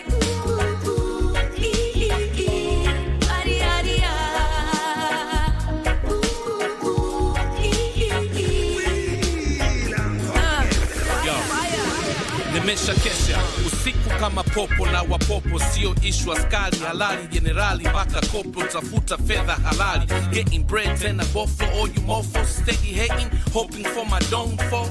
I mean down kwenye game wa me now, tuliopitia we persevere, thank God I mean now. Walotangulia ina lilaiwa ina ilaiwa June, hii safari tunafatana ka July na June. But who was there for me? Only God homie. Nipotafuta siku choka, hoping siku za usoni nitapata kwenye haso, na weka mbali soni unknowing. Mungu kanipa utakaso, hamnioni unadhani na kuchukia, sina issue la we beberu wa kisimani. So I wish you well, wish you health, wealth, fanaka na mafanikio. And music tune mukazi na jide kwa kitikio. Furaha zipo kila siku, furahia. Zawadi ya hii siku, shangilia. So let's say, Maria. Say, Maria. Say,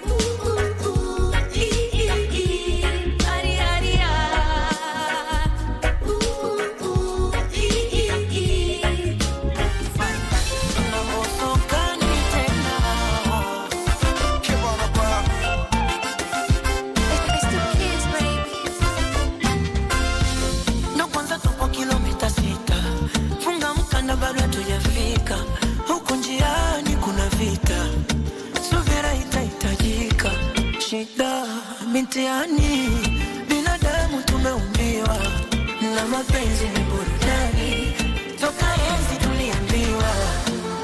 Umeleta furaha kipindi cha mashaka, moyo ulipakwamika, umeutakasa. Sababu sina sababu, nikiulizwa nimependa nini sina jawabu. Niwe wako boda boda,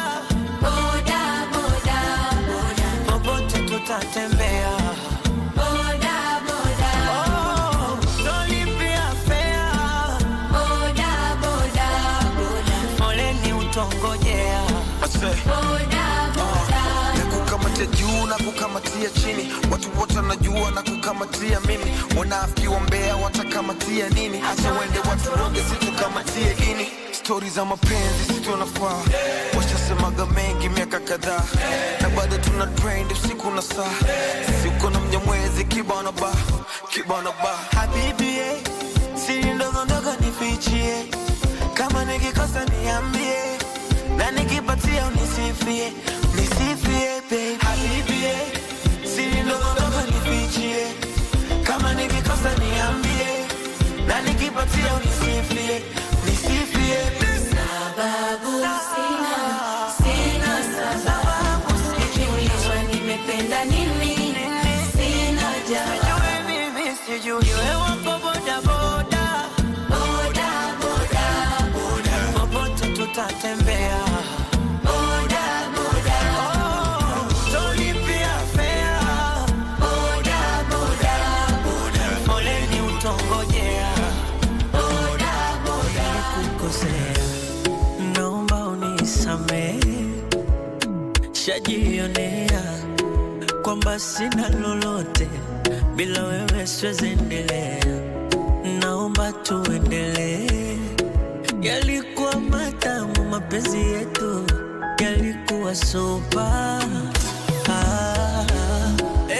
Dua gani ulioisoma?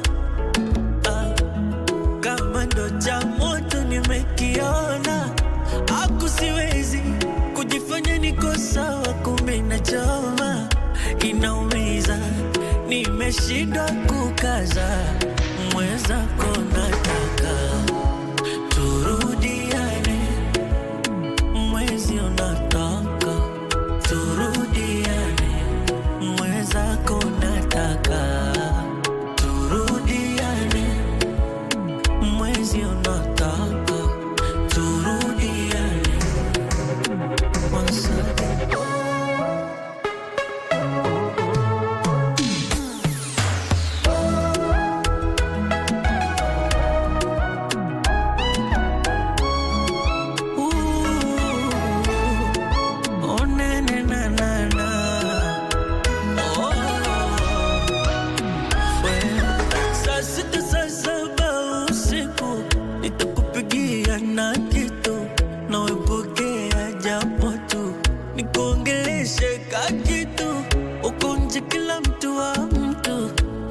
Singo masiku, basi nielewe kidochu, tumalize ili bifu, nimeshindwa kumuvuoni, nimeshindwa kumuvuoni, hata siwezi kumuvuoni, wanawezaje kumuvuoni?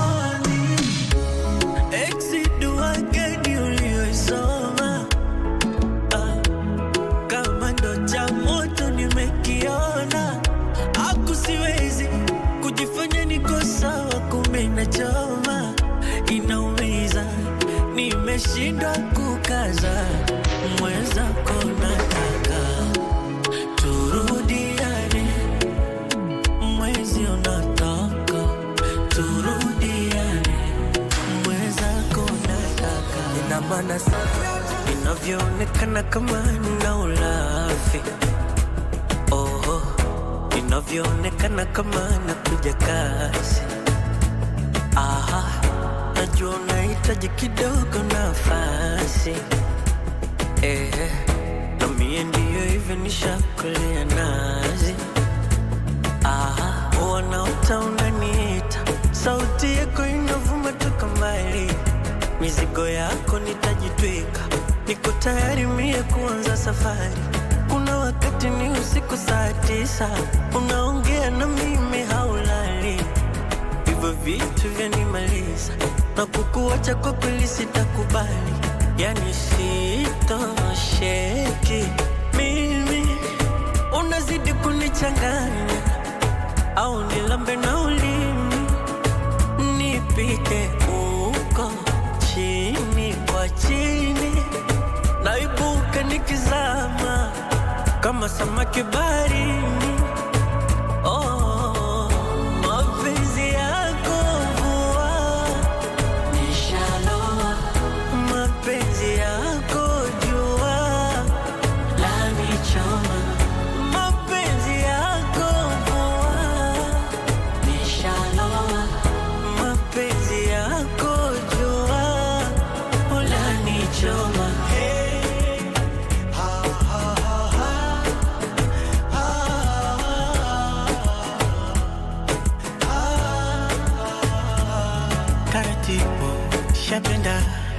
wangu moyo shalenga, vya ndani utamu shalemba. Oh dear, oh mama, umenipa mapenzi naona utajiri, siwezi kuificha siri, penzi maradhi nishapata, unavyonijali daktari, mbona raha ndo ujue kama kuna mimi bila wewe, sitamani nikuache, siniache, yani sitosheki mimi, unazidi kunichanganya, au nilambe na ulimi, nipite huko chini kwa chini, nibuke nikizama kama samaki baharini. Oh, mapenzi yako nishaloa, mapenzi yako jua nanichoma, mapenzi yako nishaloa, mapenzi yako jua nanichoma. Baby ni chumwa dharani, minataka waumie. Baby ni kisi hadharani, minataka waumie. Roho salani, ulikuwa wapi kipindi nalizwa? Ulikuwa wapi kipindi naumizwa? Baby ulikuwa wapi kipindi nanyanyaswa? Mimi vile nakupenda, akitoka mama anafuata mpenzi ambaye ndo wewe, you're my happiness. Wakitoka wazazi anafuata mpenzi ambaye ndo wewe, you're my happiness. Mimi kwako tete, nidekeze kama mtoto, ukitaka nibebe mgongoni, nifunze kutembea.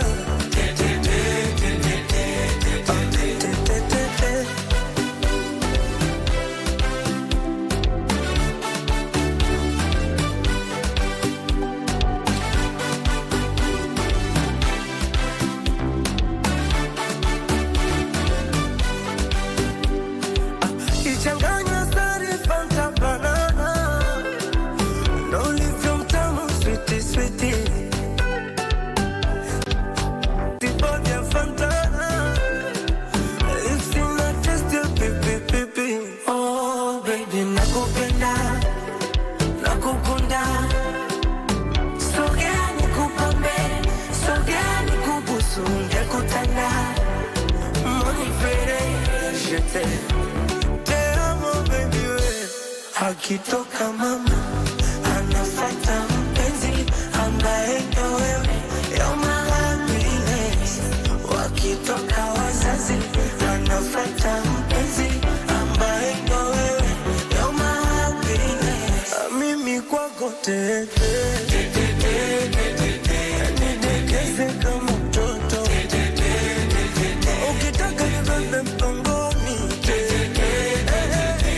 unifunze kutembea.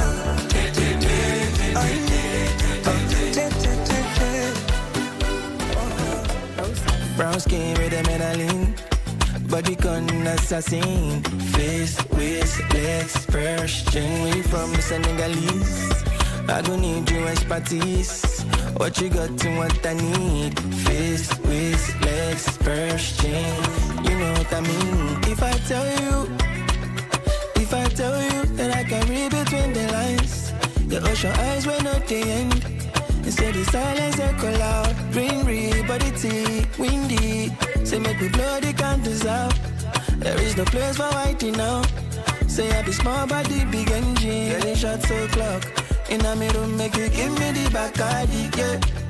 For a lack of a better word, girl I'm a brown skin with a melanin, body con assassin, face, waist, legs, purse, chain. We from Senegalese, I don't need your expertise.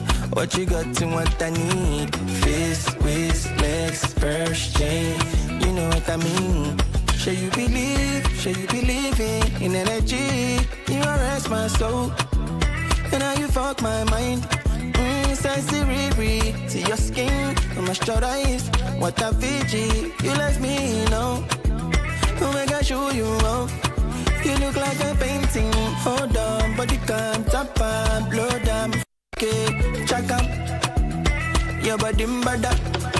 You sweet me like a man, brown skin with a melanin. Body con assassin. Face, waist, legs, purse, string. Where you from, Miss Senegalese? I gon' need you expertise. What you got to what I need. Face. What I mean. Wait till I get it. And I will give you the biggest smile the next time you see me. The best things in life are not for free. Don't give me that. So you better not let that you for mine. You know my brother. Don't you know I don't need you. No border, no longer. Don't just see the big town where they classy. You know how to pass me. And that's why you don't gotta pass me. My money double on the old. Make you want press me like people. Walk with some mommy on the low. Conquer the pants in my digo. Who are you kidding? Yeah. Say make a dig deeper. Who for notice this guy? If I don't get deeper.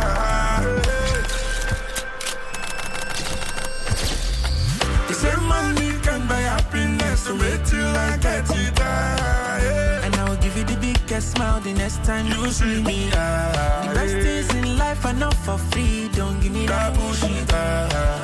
So you better not let them deceive you. Poverty not disability. You must get money before anything. Sometimes like they are like mathematics. But once you get money, you solve many things.